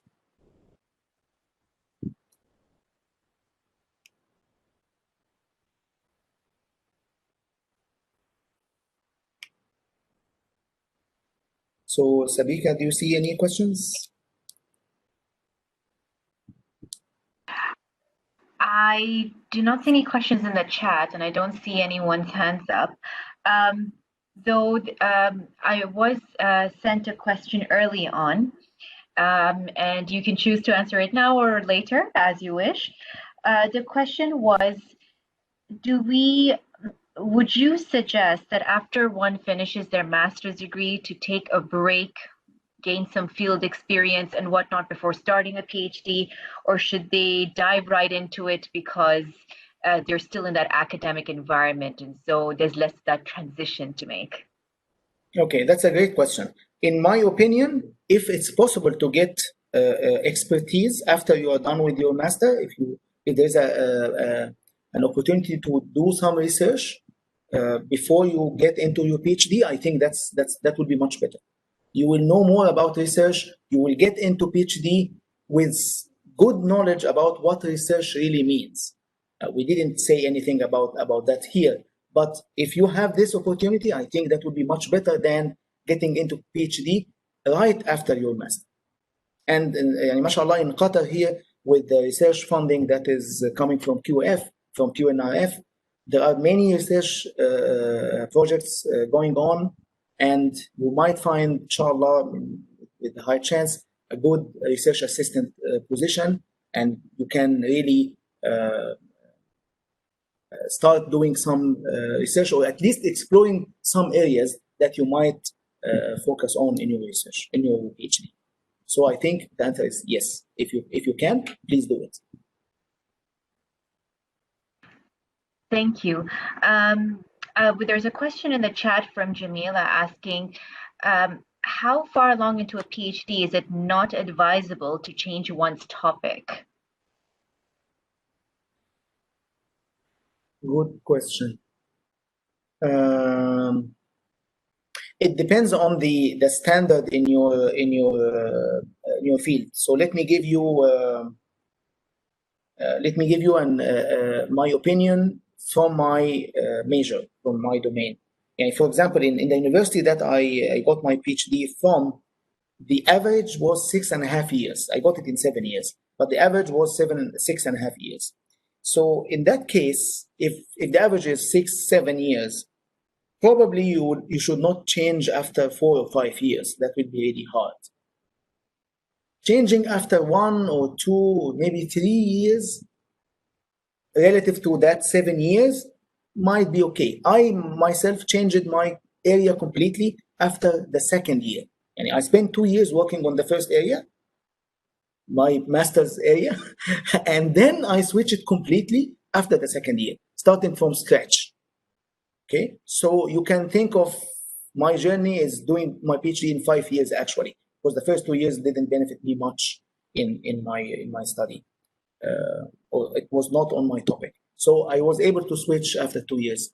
That's relatively good enough, but getting into 4 or 5 years, I think that would be much harder. That's why your choice in the beginning should be wise. You should not rush into getting into an area that you are not convenient with, you are not comfortable with. So I think you should. That's why I said take your time, but take your time doesn't mean years, 3 years or so, no, but maybe 1.5, 2 maximum to really test your interest in the area that you will be working on.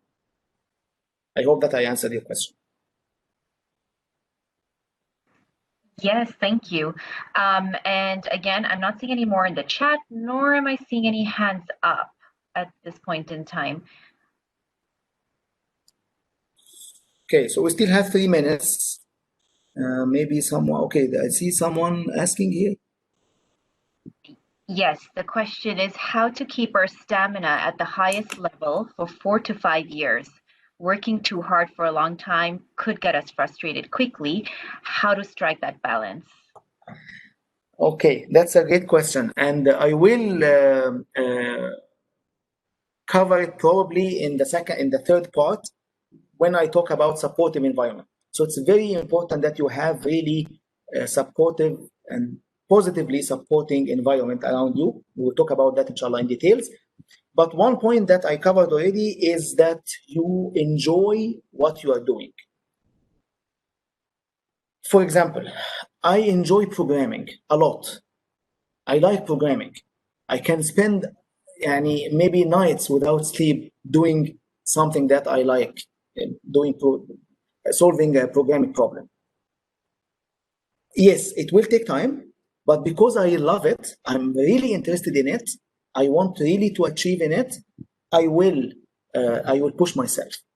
That's one factor, but there are other factors that we will inshallah talk about, like family, like advisor, like colleagues, like consultants. So we'll talk about that inshallah later, but at least the motivation, the self-motivation must be there.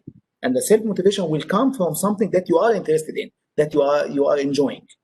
Okay, so I think that's a big factor besides the other factors that inshallah we will discuss. Thank you. I have one more question that was sent to me. Good, I love questions. That's very well. But this question is whether you would suggest to do your PhD program at a very slow pace, as in take as long as possible, but really at a very slow pace, or would you rather that you fast track it in the sense to finish it in the earliest time possible? I personally think the fast track is much better. If you take it in a slow pace, and I might have an idea why you are saying slow pace probably, but if you take it slow pace, you will get bored because it's really long. You will probably lose the sense of what is the state of the art, what is the recent work on the field, because as you take more time, others are not waiting for you, right? So you, other researchers in the world are not waiting for you. So they will work on your problem. They might really get advanced solutions or advanced studies on your problem, and you might find yourself repeating what you did or changing what you did. So I don't think slow pace is good for PhD. Go fast track, but be wise. And not very fast so that you rush into taking decisions that are really critical in your path. Some balance is good always. Okay, so I don't think you should get your PhD in 2 years, for example.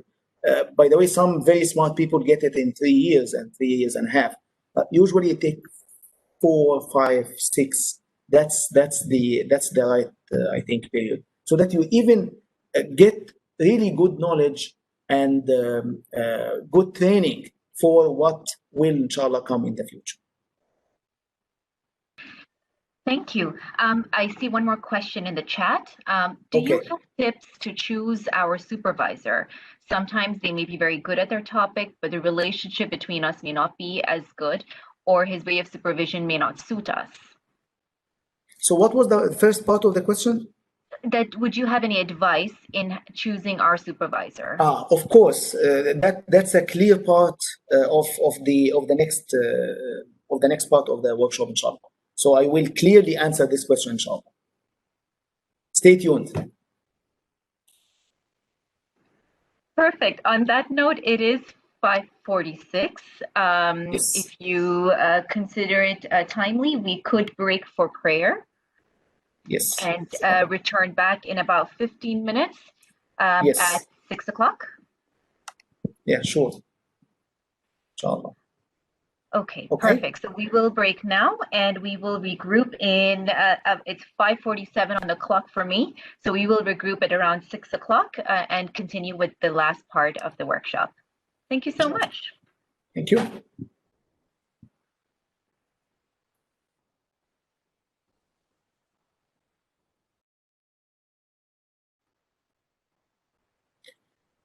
Okay, Assalamu alaikum wa rahmatullahi wa barakatuh. Bismillah ar-Rahman ar-Rahim. You hear me? Yes, perfectly well, thank you. Okay, I think we should resume now. So far we are done with 3 questions. What is PhD? Why doing PhD? And what are your motivations? And how to make it valuable. And I hope that we answered to good extent these 3 questions. We still have 2 remaining. What are the most needed soft skills for a successful PhD? And how to build a supportive environment to support you for your journey, inshallah. We'll start with the soft skills question. And I will start with a really light question. Do you really think that PhD students must be smart? I need your feedback here, whether being smart is really necessary for PhD or not. So I will use the same link. So please, Sabika, if you can paste or share the link again on the chat. It's the same link, but let me change. Okay, I'll make it now effective, the new one. I think it is there now. So let me share this with you. So now you can use the same link that we used before to answer this new question.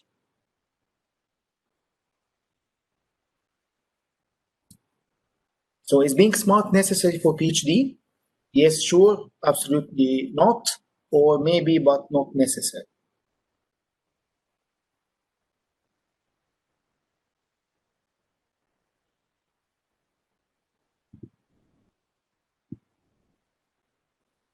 And don't change your vote, please, after you see the results.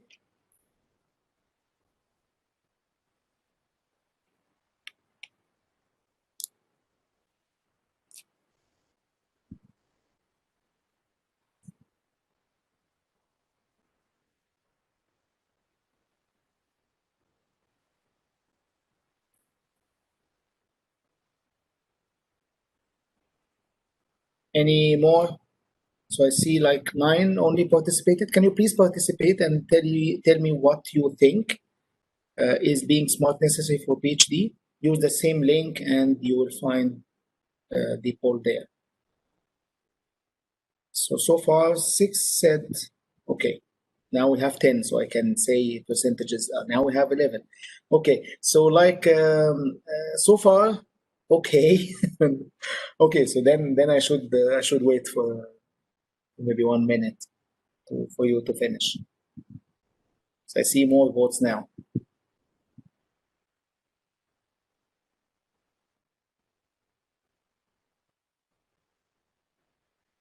Okay, so this is really interesting to see this. Okay, any kind of okay, so 2/3 so far said that it's maybe it's necessary, maybe it's any maybe it will be beneficial, but it's not necessary. So that's the vote here, 10 votes. 1/3 almost said yes, sure. Smart is necessary. Being smart is really necessary for a successful PhD. Okay, so it's interesting to see that split. Only one said absolutely not.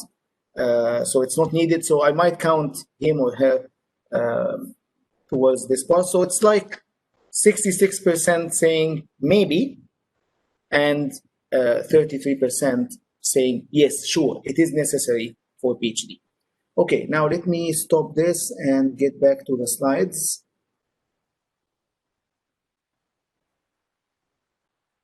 And tell you my opinion. Okay, to me, this is a big misconception. Okay, thinking that you have to be smart, and by smart here, I really mean very smart. It's not just it's not the opposite. It shouldn't be the opposite, of course, but you don't have to be really smart, very smart. I mean, to get a PhD. So that's a big misconception, and so many people, maybe not PhD students, but many people think that before getting into PhD or before knowing what PhD is, they think that you have to be really smart, very smart to get a PhD. This is a big misconception. Brilliance or smartness is valuable, of course, that will help you, but neither sufficient nor necessary. Of course, a minimum minimum level of intelligence or being smart is needed, but you don't have to be really very smart. You don't have to be Einstein to get a PhD. You need to be a normal person. You can be a normal person and still get a very successful PhD. You don't have to be really smart. Before I get into that, let me explain this a bit more. You might be smart and you fail in PhD, and I see this, by the way. Sometimes being smart or thinking that you are smart make you more lazy in making decisions, making actions, in taking steps. It might really push you away from your goal. Of course, in the positive way, it can help you, but you don't really have to be very smart to get a PhD. Now, the second question that on the same link, but I need to change now this question. I'll stop this and share the next one. The next one, which is now, I think, available on the same link, will be what is, from your opinion, one most needed soft skill that you think is the most needed skill or attribute or trait that is needed for a successful PhD. Just one is enough. I want you to think about one most important soft skill that you have to do, or a PhD student has to have to get a successful or valuable PhD. So on the same link, please go and put your opinion. Let me share this. I'm not sharing now. Okay, so let me share the results now. I see now, I start to see your input. Okay, I think you see it now. So I see writing skills, writing, resilience, public speaking, critical thinking, computer skills, research skills. Okay, don't think about technical skills. I'm talking about soft skills. Okay, not very specific technical skills. Passion, adaptability, time management. Okay, good. See two talking about writing, time management again. Okay.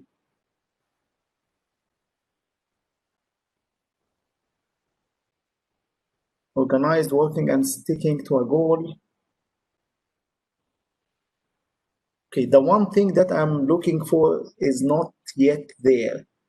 But of course, I see many things that are really good. Knowledgeable, okay. Again, I'm talking about soft skills. Okay, soft skills, not technical skills. Communication, okay. Creative, I don't see smart here anywhere. Okay, طيب, let me stop sharing now and share my slides again. WebEx is a bit complicated when you switch sharing. Okay, I think you see my slides again now. Okay, I will not answer the question directly, but let me give you an introduction to the question. I'm sad to say, but it's the reality, that failure in PhD is a must. Of course, I'm not saying failure at the end, but temporary failure is a must. What I mean is that you will face failures during your journey. Most probably, almost all PhD students failed at some point in their PhD journey. So there will be failures, there will be disappointments. And if you understand that, then you have to be willing to fail. And you have to know how to get out of your failure when it happens. And that can happen for days, it can happen for months, and it can happen also for years. Even for years, it can happen that you are not able to produce good results or good studies, or you publish at the top venues for months and years. That's okay. Of course, with a condition that we will talk about later. But it will happen, or most probably it will happen. Maybe not for years. I hope, inshallah, not for years. But for sure, for days and months, you will face some failures. Okay. Type. Why is that? Because you will work on getting ideas and writing your ideas and submitting papers, right? We will all do that as PhD students. We'll have to submit papers. We have to document our studies and solutions. But guess what will happen when you do that? The acceptance ratio is low in the reputable venues. We said that in my field, for example, it's around 20%. Every 5 people, 5 researchers, mostly 5 PhD students, submitting their work to that venue, 4 of them will get rejections. They will not be accepted. So 80% will fail in that round. So most or all of your papers in the beginning will be rejected. So you have to understand this. You will have to understand it. I really don't know a single researcher that didn't get rejection one day, didn't get a rejected paper one day. It's a reality, it's a must. As a researcher, you will have to accept that your work will be rejected at some point, and you will have to work hard to improve it, resubmit it, and get it, inshallah, accepted eventually. And the message that Muhammad Salah is telling us is never give up, right? I hope that you know this guy. Never give up. This is the message. You should not despair. You know that you will fail, right? It's much better than not knowing it. Knowing it now will allow you to think about how you get around it, how you get over it when it happens. And not only Muhammad Salah is saying that, our deen is saying that, only disbelievers despair from the Spirit of God. Okay? So we should never ever lose hope. We should never ever give up. Okay? So that's a big message that you need to really keep in mind. Whenever it happens, as you see here in the in the picture, you will know that inshallah you will get over it. You will learn from that. Okay, and turn it into something positive. When you submit, and that's a good thing about submitting to good venues or reputable venues, that when you submit, you will get good feedback, most probably. Okay, you will get really good feedback. Get this feedback, improve your work, get the feedback from your advisor, get maybe new ideas, prepare the new paper, submit it again. Continue. Don't give up. Okay. And that's why I think, in my opinion, the most needed soft skill for a successful PhD is perseverance. Perseverance. In Arabic, al-muthabara. You should not stop. You should not give up. You should continue trying. Fail. Get up. Try. And so on. And continue. Don't lose hope. Over time, if you persevere, your mind will try to find new solutions, new ideas. It didn't come to you before. By keeping your effort and keep trying on what you are doing, maybe in different ways. By the way, it doesn't mean that you have to try on the same way, but you might try in different ways, might try different ideas, you might try the feedback that you get, might get feedback from your colleagues even, your friends in your group, in your research group, your advisor, and improve your work. Improve your work. Your mind will start doing things that you couldn't imagine it will do before. You will even imagine solutions that you didn't have before, and you will estimate your ability to estimate whether this solution is good or bad. Of course, I'm talking more maybe at this point on the experimental field, but even in doing studies, this study will really get good results. You will estimate the likelihood of that as you persevere, as you try more, as you try to improve your work. So the recipe in short is learn from feedback, improve your work, try again and again and again. Hopefully, inshallah, it will eventually be accepted. I know personally a researcher that get rejection for his paper 3 times, in 3 conferences, 3 different conferences.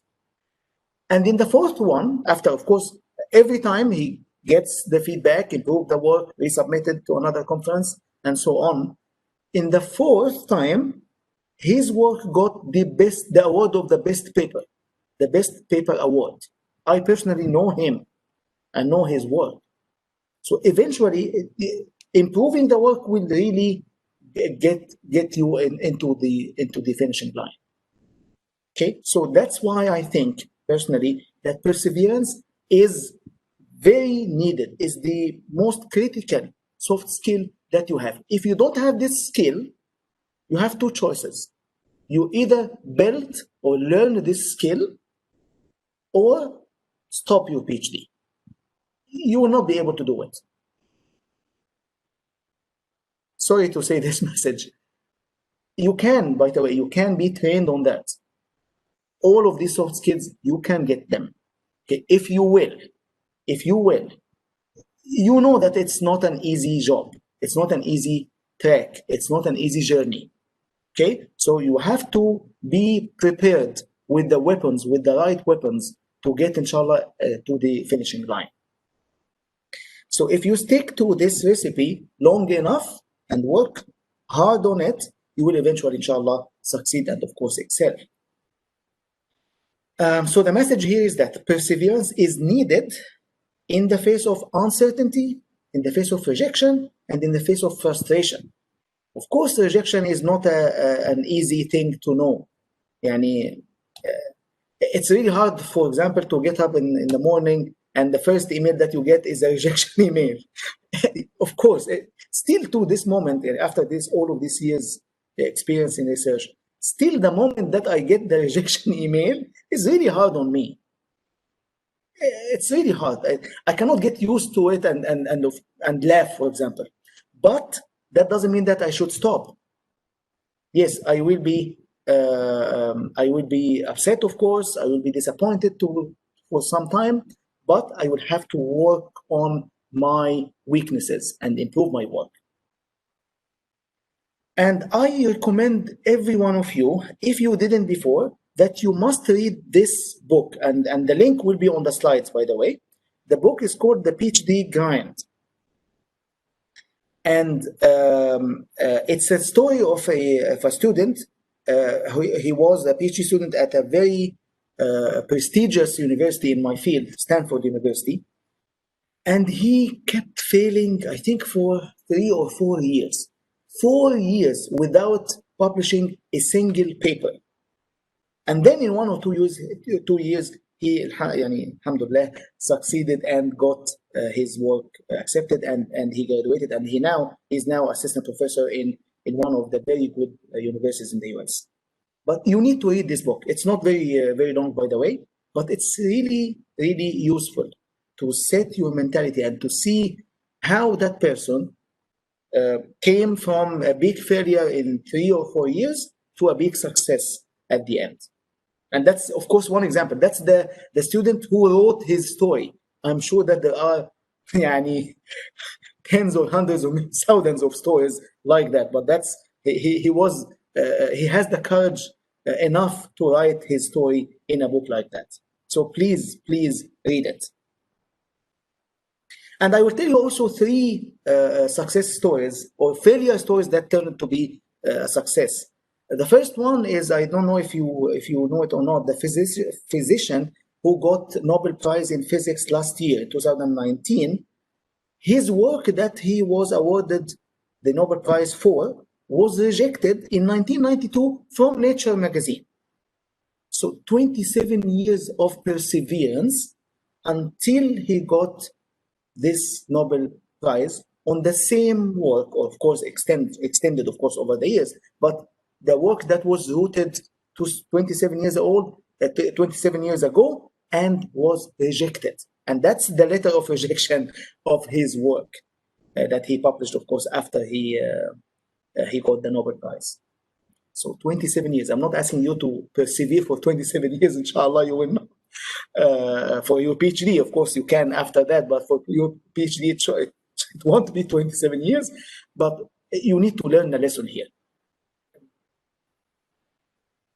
It will need your hard work. You need to really work hard. You need to really persevere to get something good. If you don't aim high, then khalas, do anything and you will get a PhD, by the way. You can get a PhD with a minimum effort. You can, it's possible, but it will be a bad PhD. I'm not talking about bad PhDs here. I'm really talking about valuable PhDs. So that's the first success story, the first failure success story. The second one is really funny story. It's a real story, but it's really funny. That PhD student, I think, I don't remember exactly, maybe she is in Ohio State University, probably something like that. But she made a skirt out of the rejection letters at the day of her defense. Of course, the sign here is that I persevered. I managed, after many rejections, to get my PhD done. And she took this picture after she know that the decision from her defense is successful, and she got her PhD. Of course, she's smiling here after all of these rejections. Of course, I don't like you to have skirts of rejection letters or complete dress of rejection letter or thobe of rejection letters, but it's a sign that you will face something like that. Okay, so that's normal. You should think of it as normal. I know the first, second, and third time will be really hard on you. And as I said, it's still hard on me, but you have to get used to it and get over it. So the Washington Post, I think, wrote an article about this student and said that science is all about going in directions. So the link is here. Science is all about going in directions that turn out to be dead ends, and then having to turn around and start over. That's the definition of perseverance. You will get to a dead end, most probably, at some point. You will have to turn around. You have to persevere. You have to improve your work. You have to try other things. Start over, and inshallah, you will succeed and excel eventually. The third one is a personal one. When I was a PhD student, I used to, and I wrote a tweet about it. When I was I will just read it here. When I was a PhD student, I was always amazed by how my advisor rewrites my entire paper in a more concise, clear, and informative way. And that was really the case. I write a paper, I give it to my advisor. He spent some time on it, editing it, and send it back to me. It's completely a different paper in terms of writing, of course, not ideas. The ideas are there. The main contribution is there, but it's a different paper. It's written in a completely different way, more concise, clear, and informative way. I always believed, as I said here, I always believed that I would never be like that. It's really hard. I'm not even a native English speaker. He is a native speaker. I'm not. I will never be like that. No way. But it turned out that my student, at some point in the year, this year, told me the same thing, that I take the paper from her and turn it around, and it's completely different, and it's more clear and informative. Same thing that I thought that I will never be like it. So yes, you can. I, alhamdulillah, made it, but of course, after years, you have to be trained for some long time to do something like that. And I'm sure that you will be able to do it, but you need to be patient. You need to have perseverance. You will get it. You will get to it. Okay? Wallahi, I was never thinking that I will be like my advisor in this particular thing. But alhamdulillah, I made it. Of course, it took time. I graduated since 2009, it's 11 years after graduation now. But eventually I made it. You may make it even earlier than me. But the message here is not me. The message is that you can do it. And this is just one example. So yes, you can. If you believe in yourself, you get the right tools, you get the right mentality, you will do it, inshallah. Other needed soft skills, of course, many of the things that you mentioned. Hard work, patience, dedication, determination, commitment, self-confidence, high motivation, ambition. So many things are needed. Time management. I saw time management. I completely agree with that. Time management is very needed for as a soft skill. All of these are needed, but if you don't have perseverance, I don't think you will be able to finish the right way. You can finish, of course. Many people, by the way, have the PhDs around. PhD is not the goal. Okay, you can get the certificate, and inshallah, you will have a photo with besides it. But that's not the question. The question is not how to get a PhD. The question is how to get a valuable PhD. So the message here is no pain, no gain. Okay, no pain, no gain. You have to really work hard. You will spend a lot of time and effort and probably money before you get into a valuable PhD. And the saying, the Arabic saying of this is said by one of the tabi'een, I think Yahya ibn Abi Kathir, لا يستطاع العلم براحة الجسم. You will not get knowledge with being relaxed. No way. I love to have this, but I don't think we can. Okay, you have to really no pain, no gain in English. Okay, you have to really work hard. There will be pain, but you know that the pain eventually will be rewarded, and that's why I told you in the beginning: work for the community, work for the ummah, work for the deen, a bigger objective, so that when you spend all of this effort, you know that inshallah inshallah, in the day of judgment, you will be rewarded. If not, if you didn't see it in your life, you will see it in the hereafter, inshallah. PhD is something like this road, going left, right, going around, turning around, getting back, right? So you can think of a PhD like that, but I would like to think of PhD like this, like a roller coaster, going up and down, but it's a lot of fun. A lot of fun. There's a big difference between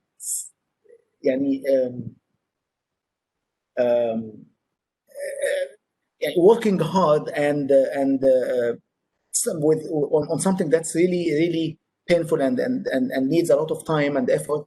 And while you're not enjoying it, there's a big difference if you really enjoy it. So it should be fun. Going up and down, yes, but it will be fun. I hope it will be fun so that you really get something out of it that is valuable. So I have this mentality of a PhD as a roller coaster. You go upside down sometimes, you get very good results, you get very bad results, and you get back and until you reach your goal.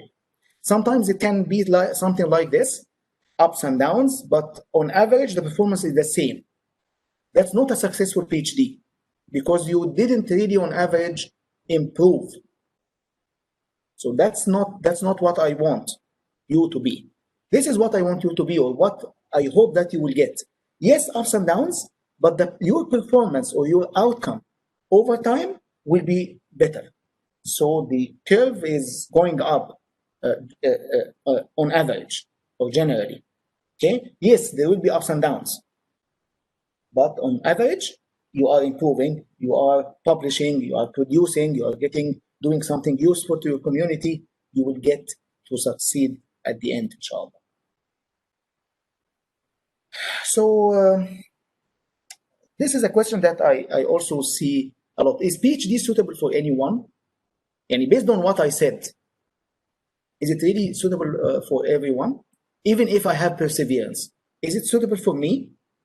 Anyone can do a PhD? My answer is, of course, not. PhD is not suitable for anyone. Not everyone in our countries or in the world should get a PhD. There are other things, by the way, that can be also valuable. I'm not saying here that the only thing that is valuable in life is getting PhD. Don't get me wrong in that. I'm not saying that. I'm just saying that you can get a valuable PhD. That doesn't mean that there's nothing else that is valuable than PhD. You can do something else other than a PhD, and it will be much more valuable than someone with a PhD. So PhD is not required for everyone, and it's not suitable for everyone. But I partially answered this question also when I talked about perseverance. If you don't have perseverance, maybe you are not suitable for a good PhD. But what I want here to emphasize is to produce is the real measure or the quantifiable measure, which is producing papers, the research outcome that you have. If you keep producing the papers and submit them to reputable venues, even if you get rejections, but you get the rejections, you improve, you submit, you get more feedback, you submit. So your work is improving over time, then you are fine, then continue. But if not, if you found yourself that after 3 or 4 years, you didn't do anything, you didn't even submit any work, or maybe you submit one work and you get feedback and khalas, you despaired, you said, okay, khalas, I'm not able to do anything with it. No, stop. That's a very big warning sign that maybe PhD is not suitable for you. As long as you are progressing, and by progressing means, I mean, improving your work, submitting your work to reputable venues, not being accepted yet, but you keep improving your work, it's fine, it's okay, as long as you improve. But if you found yourself stuck for years, not doing anything for 1, 2, 3 years, and your advisor started to call you on the phone and please come and see what would, then I think you should stop. I think you should stop. Okay, so maybe PhD is not suitable for you. So you must have the necessary skills, of course. And as I said, perseverance is at the top. If you don't have the perseverance, You might get a PhD, but not the PhD that I'm talking about. For the sake of the time, I will skip this slide. I will keep it in the slide, but I will skip it because I think we are short in time. I should have finished this, I think, at least 10 minutes earlier. But that's okay. I think we went to an important point. Now let's switch to the last question in our workshop, which is how to build a supportive environment. How to build a supportive environment. So far, we answered, I hope, we answered the 4 previous questions, and I hope that you got a reasonable answer to these questions. Now, the last one is how to sustain, really, in this long journey, besides what we said, of course. The first thing to do is to avoid negativity. You will hear so many statements like this in your journey. Look, you are not qualified. What is the value of the certificate, of the PhD certificate from this university? You don't have their resources in the West. They have resources, they have skills, they have the ability. We don't have this in our countries. Don't waste your time on useless certificate. It will be useless. You will not do anything with that certificate from that university after you graduate. Why should you spend 5 or 6 years and then you get a certificate that you will not get anything with it? Spend your time on something more useful. Go to Spain and spend some time there. It's impossible to publish at this top conference. You will hear things like that. You will not find a job after you graduate. And the list goes, okay? There are many things. Please avoid negativity. Avoid negativity. Of course, you have to think how to answer these questions, but these questions should not stop you. Because these questions means that, in short, you cannot do it. Your answer should be, no, I can do it, but not just by words, by the work. Not by word, by work, okay? You have to have in your mind how, or you have to know how you can do it. And what we are discussing here is one step. Of course, we are not discussing anything, many things. There are many other things that you need to consider also. Keep teaching yourself or informing yourself or getting knowledge about what can happen in your PhD so that you can really persevere, you can sustain. So you can do it, inshallah. So don't pay attention to discouraging or limited ambition people. Sometimes people say this because they want to be like you, but they couldn't. Sometimes it happens. Don't worry about them, okay? As long as you have a good plan, as long as you progress in your PhD, move on. So do your best, excel, work hard, and then leave results, as we said earlier on. Okay, now, the first and most important support that you need is a supportive family. A family that understands what you are doing, not technical things, but I mean what PhD is and why you are doing that. That's why you have to really communicate this message very early. Very early. In many cases, by the way, and that happened to me, I took my family from my wife from her family in Egypt, and we lived abroad for the first time in our lives for some good number of years, 7 years or 8 years. That's a big decision. And if the family doesn't understand why we are doing that and what is the objective of doing that and supports you, it will be really tough. It will be very tough. And on the other hand, this should be the source of motivation and encouragement, not disappointing and not a source of annoyance or a source of not understanding. But it's not easy to get that without communicating and without discussing early on. And it has to be a very clear, very obvious, very serious message. And it has to be agreed upon upfront, before even, if possible, before even you start your journey. Why is that? Simply because it will take a lot of time from you if you do it the right way, of course. If you just need the certificate, you might get along with it easily. But if you want really to get a valuable certificate, valuable PhD, it will take a lot of your time and nerves. And you might get that time out from your family. And you might not spend, for example, weekends with them. Sometimes you might not sleep overnight. You might be awake overnight, and you might be awake at the university for very long times. Things like that. These are sacrifices. If your family doesn't understand this, it will be really hard. It will be tough. But that's a very critical point that you have to clear it as early as possible in your journey. The second one, which is probably at the same level of seriousness and importance, is a supportive advisor. And I hope that now I will answer the earlier question about that. That's very important to have a supportive advisor. What do you mean by that? First, before we say what it means, having an advisor, a supportive advisor, will have a big impact on your study and even beyond that, even in your career. Yani, this decision or that choice is very critical, not only on your PhD study, but it might affect you after you graduate.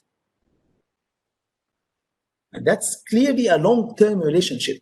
It's not 1 or 2 years, or not even a relationship that will end by getting the certificate and by defending your dissertation. No. Till this, I cannot say till this moment, but up to very recently, I was communicating with my PhD advisor. Till this year, 11 years after graduation, I take his advice. I ask him to evaluate sometimes some of my ideas, taking employment decisions. If I get an offer from here or there, I take his advice. Sometimes I'm collaborating with him on new research ideas. So many things. Okay, so it's very critical. It has a very big impact on you and on your career. Okay, so you have to be very careful in your decision. And bad choice has a very negative impact now and in the future probably.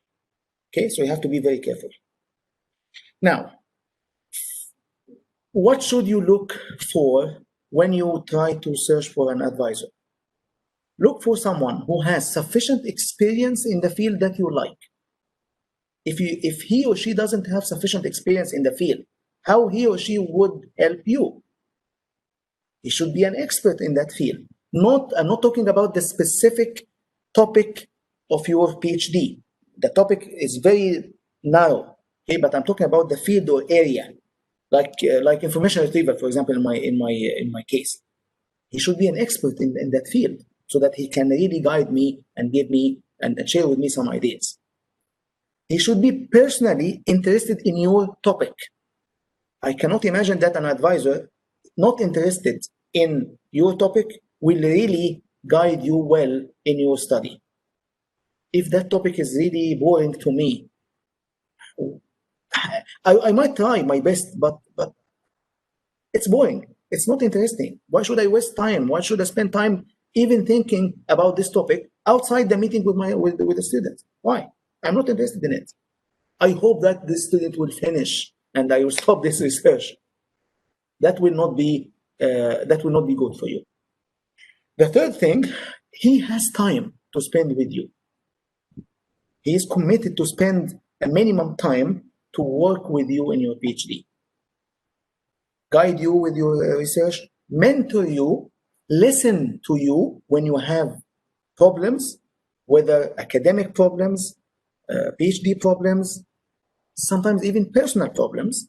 He might guide you or give you advice. So you should find someone who has time.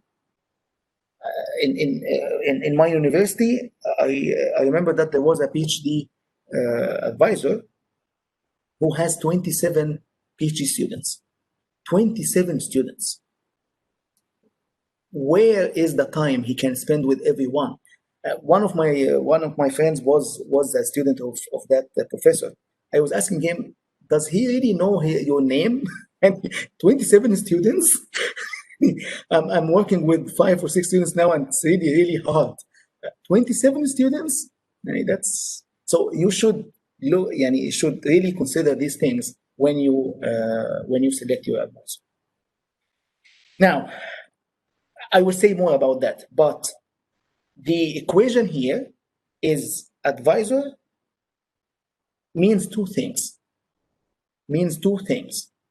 Because we used to say supervisor, or in Arabic mushrif. Okay, advisor means mentor plus supervisor. That's why I'm saying advisor here. I'm not saying supervisor, although in some context supervisor means advisor. Okay, but I want to distinguish them now by saying that advisor is two things, is a mentor and a supervisor. Now, what is the difference between these two? A mentor has a relationship, or a mentorship is a relationship between experienced professional and less experienced mentee or person. Okay, so it's someone who wants to teach another one, someone who has an experience more than the other. But the one that has higher experience is teaching or is trying to guide the other one. That's mentorship. Okay, I know more about that, so I will help you, I will guide you, I will teach you, I will mentor you. Supervision in general is like the relationship between an employee and the director or the boss. Okay, it's oversighting what you are doing, making sure that the job is performed correctly. So checking on the job assignments and the workflow and so on.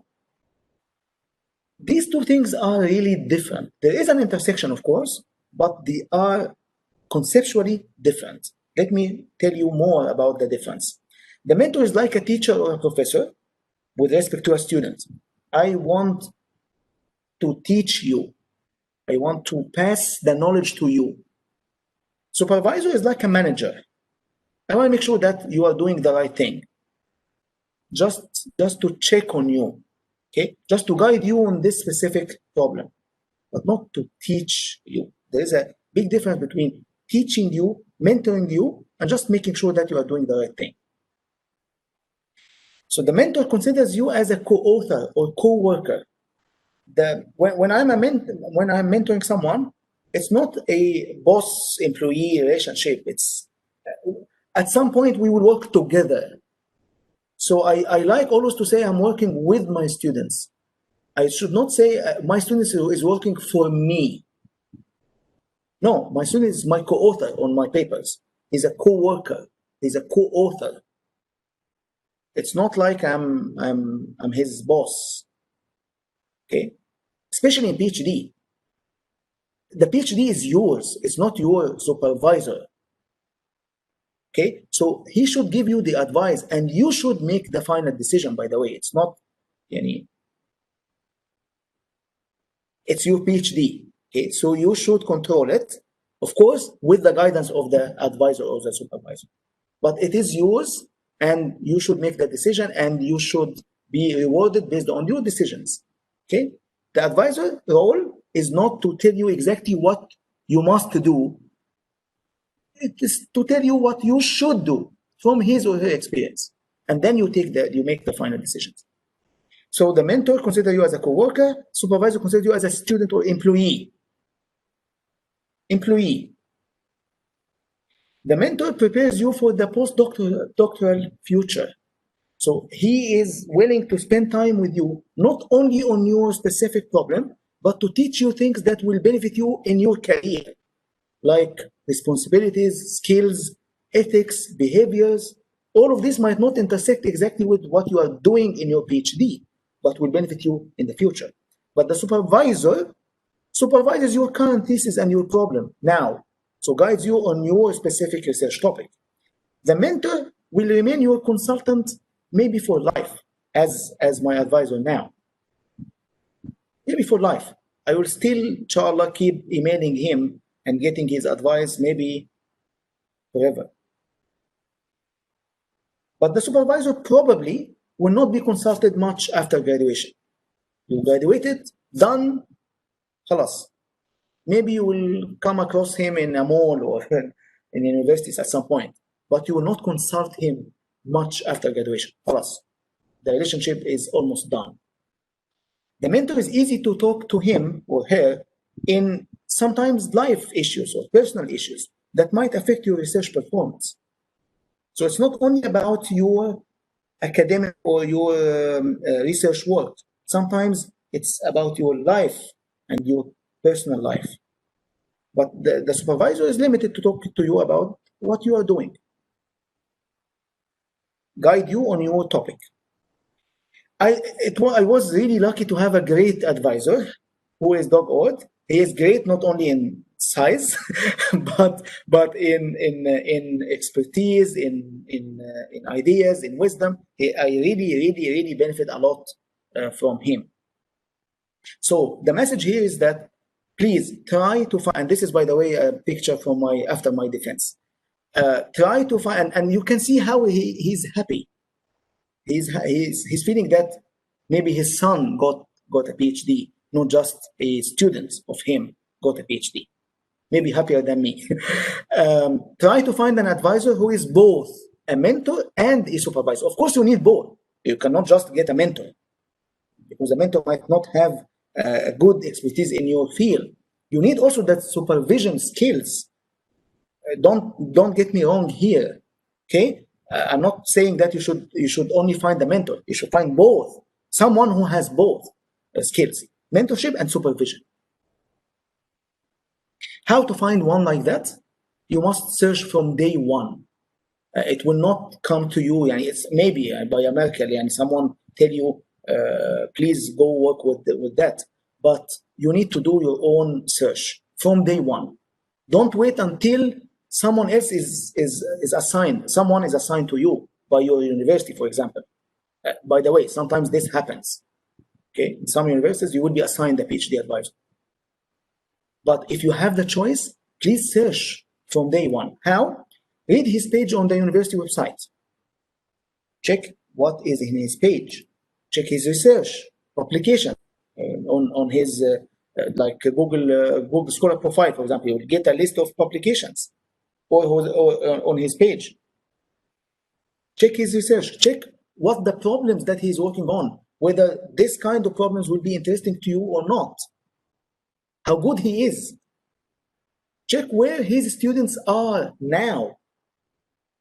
Did they really get a good job after they graduate? Did they really have a strong research record from their PhD? Check the work of his students. Take a course with him. If you think that this person might be a good advisor, maybe it's a good idea to take a course with him before you get into a long-term relationship. Some people, by the way, compare with or say that this is like a marriage relationship. Okay, so take a course with him and see how he, what is his teaching skills, research skills. Will you really learn from him? Is he patient enough to teach you, to mentor you? How good he is in his knowledge, in his field. So taking a course will give you an idea, of course. Most importantly, ask his own students and listen to their opinion about him. Go and talk to his own students, the students who are working with him now. Okay, I think they will give you the best advice, whether negative or positive, about him or her. And talk to him personally also. Go to his office, take an appointment. Of course, email him first, take an appointment, and go and talk to him personally about and ask him what is his expectations from his students. What are the research areas that he is working on, if you want to have a discussion with him. Talk to him about what you want to do. Maybe you will get a good match here. At least you will get to know him somehow personally when you discuss with him. So all of this, I think you should do to find a good advisor. I will skip this for the sake of time. Okay, so we talked about supportive family, we talked about supportive advisor, which are the two most important things. Other things are also important, like supportive colleagues. We said that you will face failure. What will happen when you fail? You should talk to a colleague. who can understand you, because he is also a PhD student, okay, or she is PhD student. So she knows the case that you are talking about. You got a rejection letter and you are very upset and want to talk to someone. Go and talk to colleagues who have the same ambition, who have the same mentality. That will help you a lot along your journey. Here's a tweet that I think you should also read about that. The fourth thing is supportive collaborators. And this is also an important. If you find a good advisor, you find that that advisor has a research group. So he has other students, he has postdocs. Try to collaborate with them. You have your own experience and they have their own experience. You will be complementary to each other. So they can help you in your research and you can help them in their research. Okay? But you have to be unique in what you are doing. You have to be the first author in your papers. So your papers doesn't have to be only you and your advisor. It can have other co-authors, but you have to be the first author in your own work, and you will help you by being co-authors with you, and vice versa. You will be co-authors on their work, and they will be the first author. Okay, so that will benefit you a lot. By the way, exchanging ideas and experience and complementing each other will benefit you a lot, if of course it's possible. So supportive collaborators are very important. I think finally, supportive consultants. Sometimes you want to make a critical decision, like I want to change my major, I will change my research area, I want to change the university, I will quit PhD. Before making these critical decisions, go and talk to a consultant. What do I mean by consultant? Someone whom you trust. He might or she might be a professor in your university, might be your advisor, by the way, but even if not your advisor, you can go to someone you like, you respect in your university or in your department. Go and talk to him or her. Might be one of your family members that he can, or she can give you a wise advice. Someone who really has experience and wisdom, not about PhD in particular, but about life, because you are making a life decision now. Okay, so try to find who from your family, from your friends, from your professors. Hopefully your advisor also can be a consultant, I hope. Find a person that you trust. There is no personal benefit between you, so that there is no conflict of interest, and discuss with them about your problem. And think thoroughly before making serious decisions. It's a big, these kind of decisions are big decisions, will make a big impact on your career. So you have to take the time. Don't rush into making decisions here.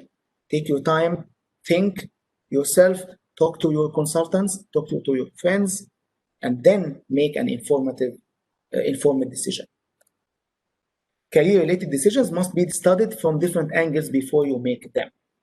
So finally, if you do that, you will have a supportive network. You will have supportive family, colleagues, collaborators, consultants, and advisors. That will help you a lot in your journey, inshallah. The last question, how long does it take to get a PhD? And that's the most frequently asked question. How many years I would need to get a PhD? Common question. I don't think this is the right question. It's not the right question. PhD takes as long as you want it to be. It depends on you. So there's no speed limit here on how fast or how slow you can. But a better question is, what makes a PhD student successful?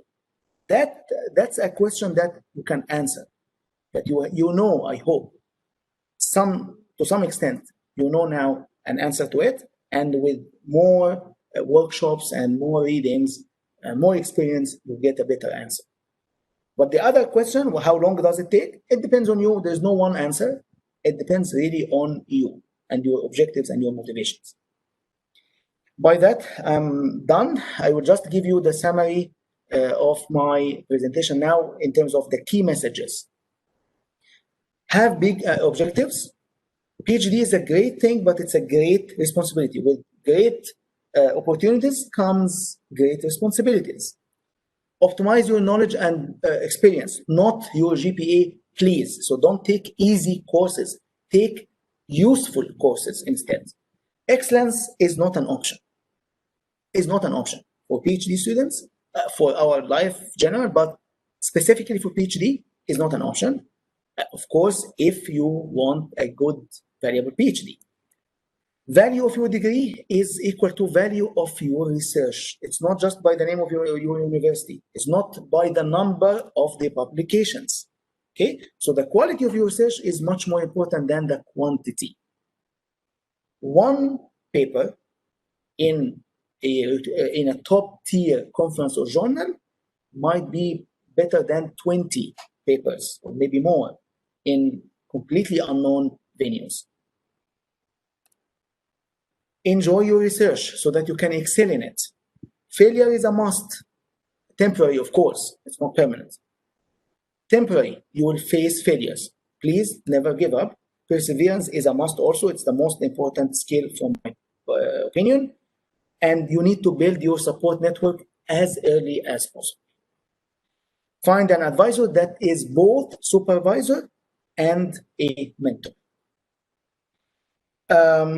Just one last thing, I want to tell you that I started this idea of workshop by a hashtag. It's sorry that it is Arabic and all the tweets under that hashtag is Arabic. ماذا يعني أن تكون طالب دكتوراه, which is the translation of what it means to be a PhD student. If you go there on Twitter, you will find so many, I think more than 60 tweets talking about much more, many more topics than what I discussed today. So you are very welcome to go there and read the tweets that I had. And if you have any questions, of course, you can directly message me. So more here, and that was the beginning of it.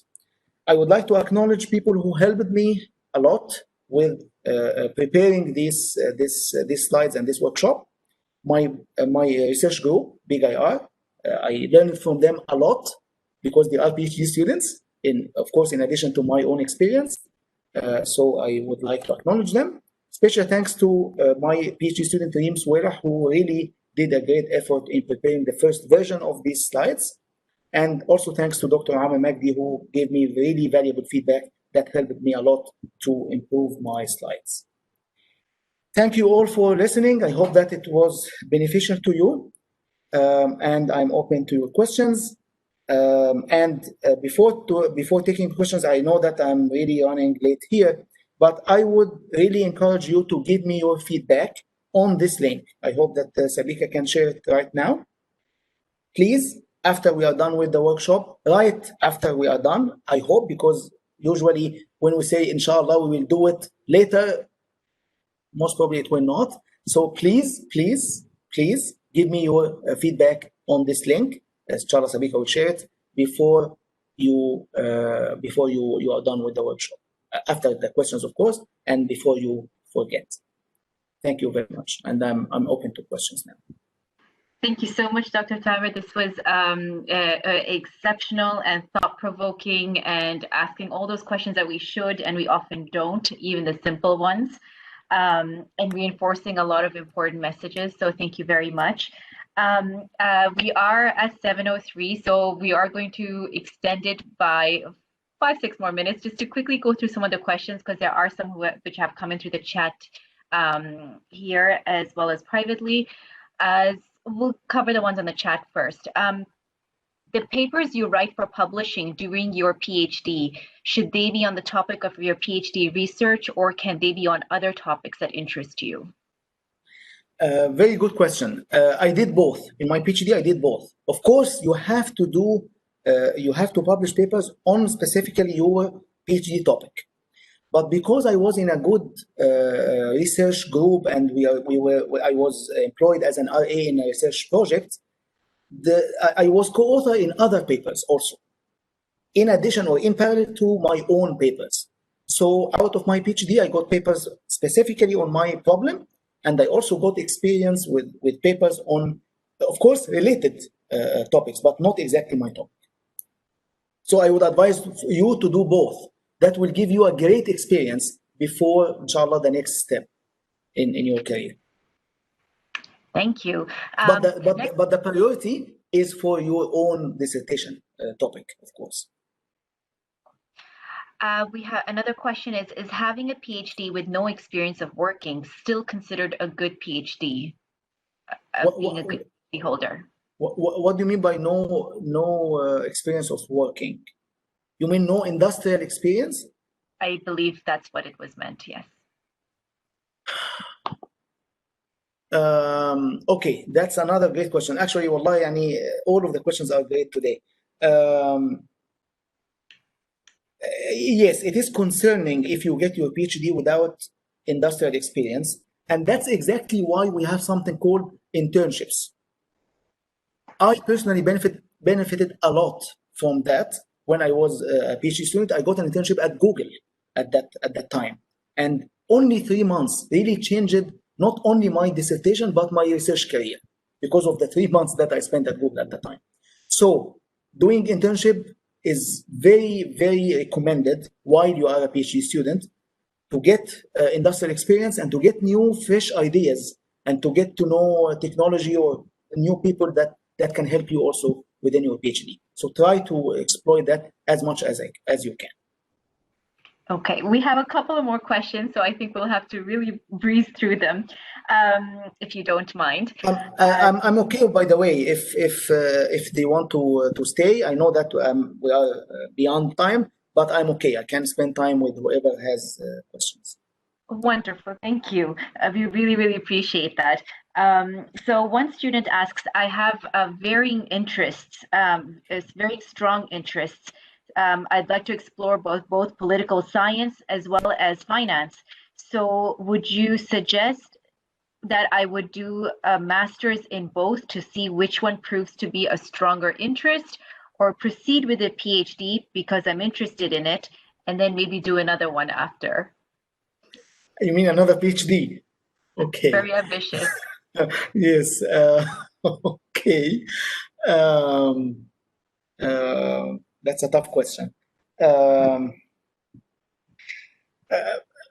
I think sometimes, I don't know these two areas about the connection between them, but sometimes you can do your master thesis or PhD dissertation on what we call multidisciplinary area that connects two areas. Yani, for example, computational biology is something that is connecting computer science and biology. Okay, so if you are interested in both, you might find an area like that, and you might find problems that are related to both together. So you don't have to have two masters or two PhD. You can work on one problem that is related to both. But of course, you need to have the respective needed skills in both. That's the more important point than doing two masters or two PhDs. You can do one master or one PhD on that field, or that multidisciplinary field. But you need to know well how you get the required or needed skills in both. And in many cases, these fields now are mature enough that we know how to get these skills, and there are degrees on these fields. So you need to check how you get these required skills before making a decision on working on that topic or not. Okay, thank you. On a connected question, is it a challenge to do your PhD in a different new area than your master's and work experience? If so, how to overcome this challenge? Okay, I mentioned in my workshop that that's exactly what happened to me. I did my master in computer networks. I even spent 2 years working on that area in my PhD, and then completely changed my area to a different area. I remember when I was interviewed with my advisor at that time, he asked me, what is your experience in information retrieval, which is the area that I got my PhD in? I said, I don't know anything in that area. I just read one paper in that area, which was a paper about Google search. And that was okay with him. I started literally from zero. By the way, it was even worse than that. At that point, when I switched it, I finished, I was done with my courses. So I didn't even take a course in my new field. Yani, the field that I am specialized in now, I didn't really take it as a student, as a course. But my advisor, alhamdulillah, was very supportive. So it is possible. It is very possible. It's much easier abroad, by the way, in the West than here. Here in our region, we tend to do the same thing over time, and we tend to avoid changes. But it is really not hard. Actually, sometimes it's even easier. Sometimes you really get bored from what you did in the master, and you don't see yourself thinking more about ideas in that area, and you need to start fresh. Really, it was my case like that. Although I was doing something in neural networks, in computer networks, but doing or getting into a new field which is a must, was really, really interesting to me at the time, and still now, of course, was really beneficial to me. Again, if it's not interesting to you, you should not do it. But if it's interesting to you and you enjoy it, you will be, inshallah, successful in it. Thank you.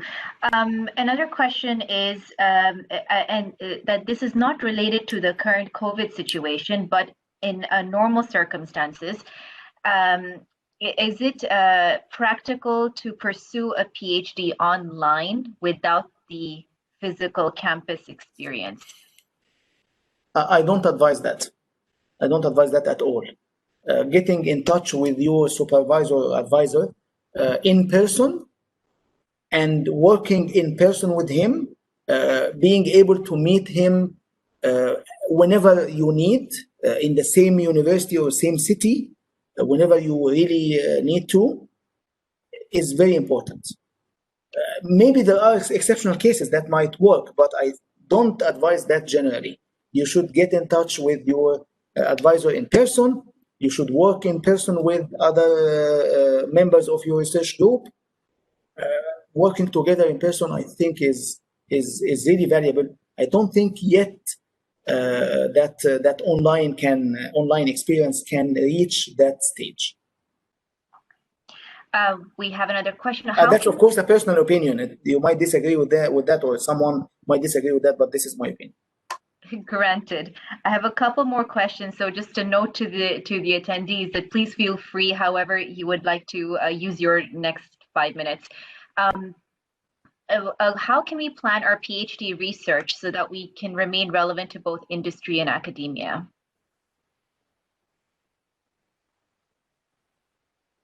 Two things.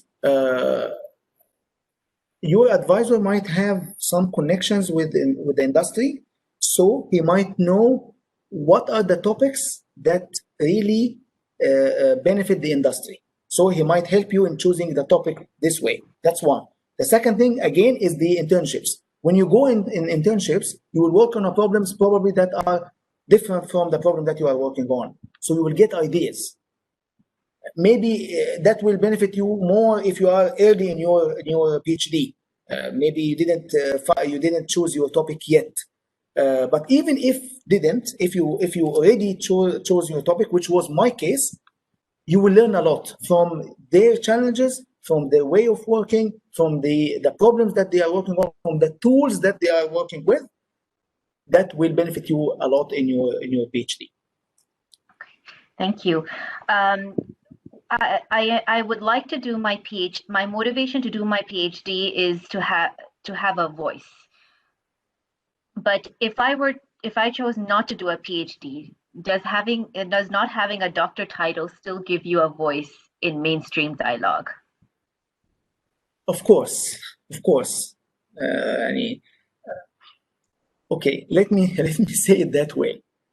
The title doesn't give you the personality. I see many people who has the title doctor, and when you hear them, you better not. On the other hand, there are many people who don't have PhD, but they have much more knowledge than people who have PhD. So it's not about the title, it's about your knowledge. It's about your personality. Okay? It's about you willing to communicate your ideas and your opinions.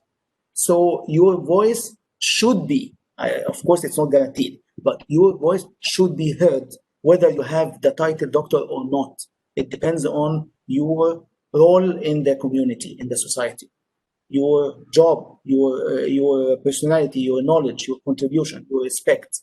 It's not about your title. Thank you. I have two more questions, and we promise to let you go. If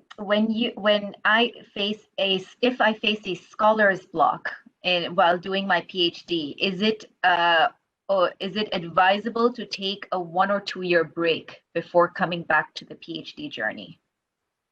Oh, 2 years? I would say 1 or 2 weeks, not 1 or 2 years.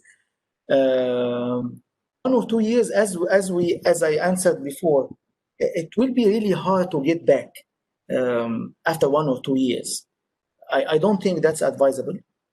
Take 1 or 2 weeks, maybe 1 month if you want to have a break, but definitely not 1 year or 2 years. And of course, that should be in a discussion with your advisor. Understood. And last question, I hope, is that, and it's a bit of a long one, so bear with me, please. Do you feel that activities that do not directly connect with my studying should be explored, such as participating in competitions or doing other projects and volunteering?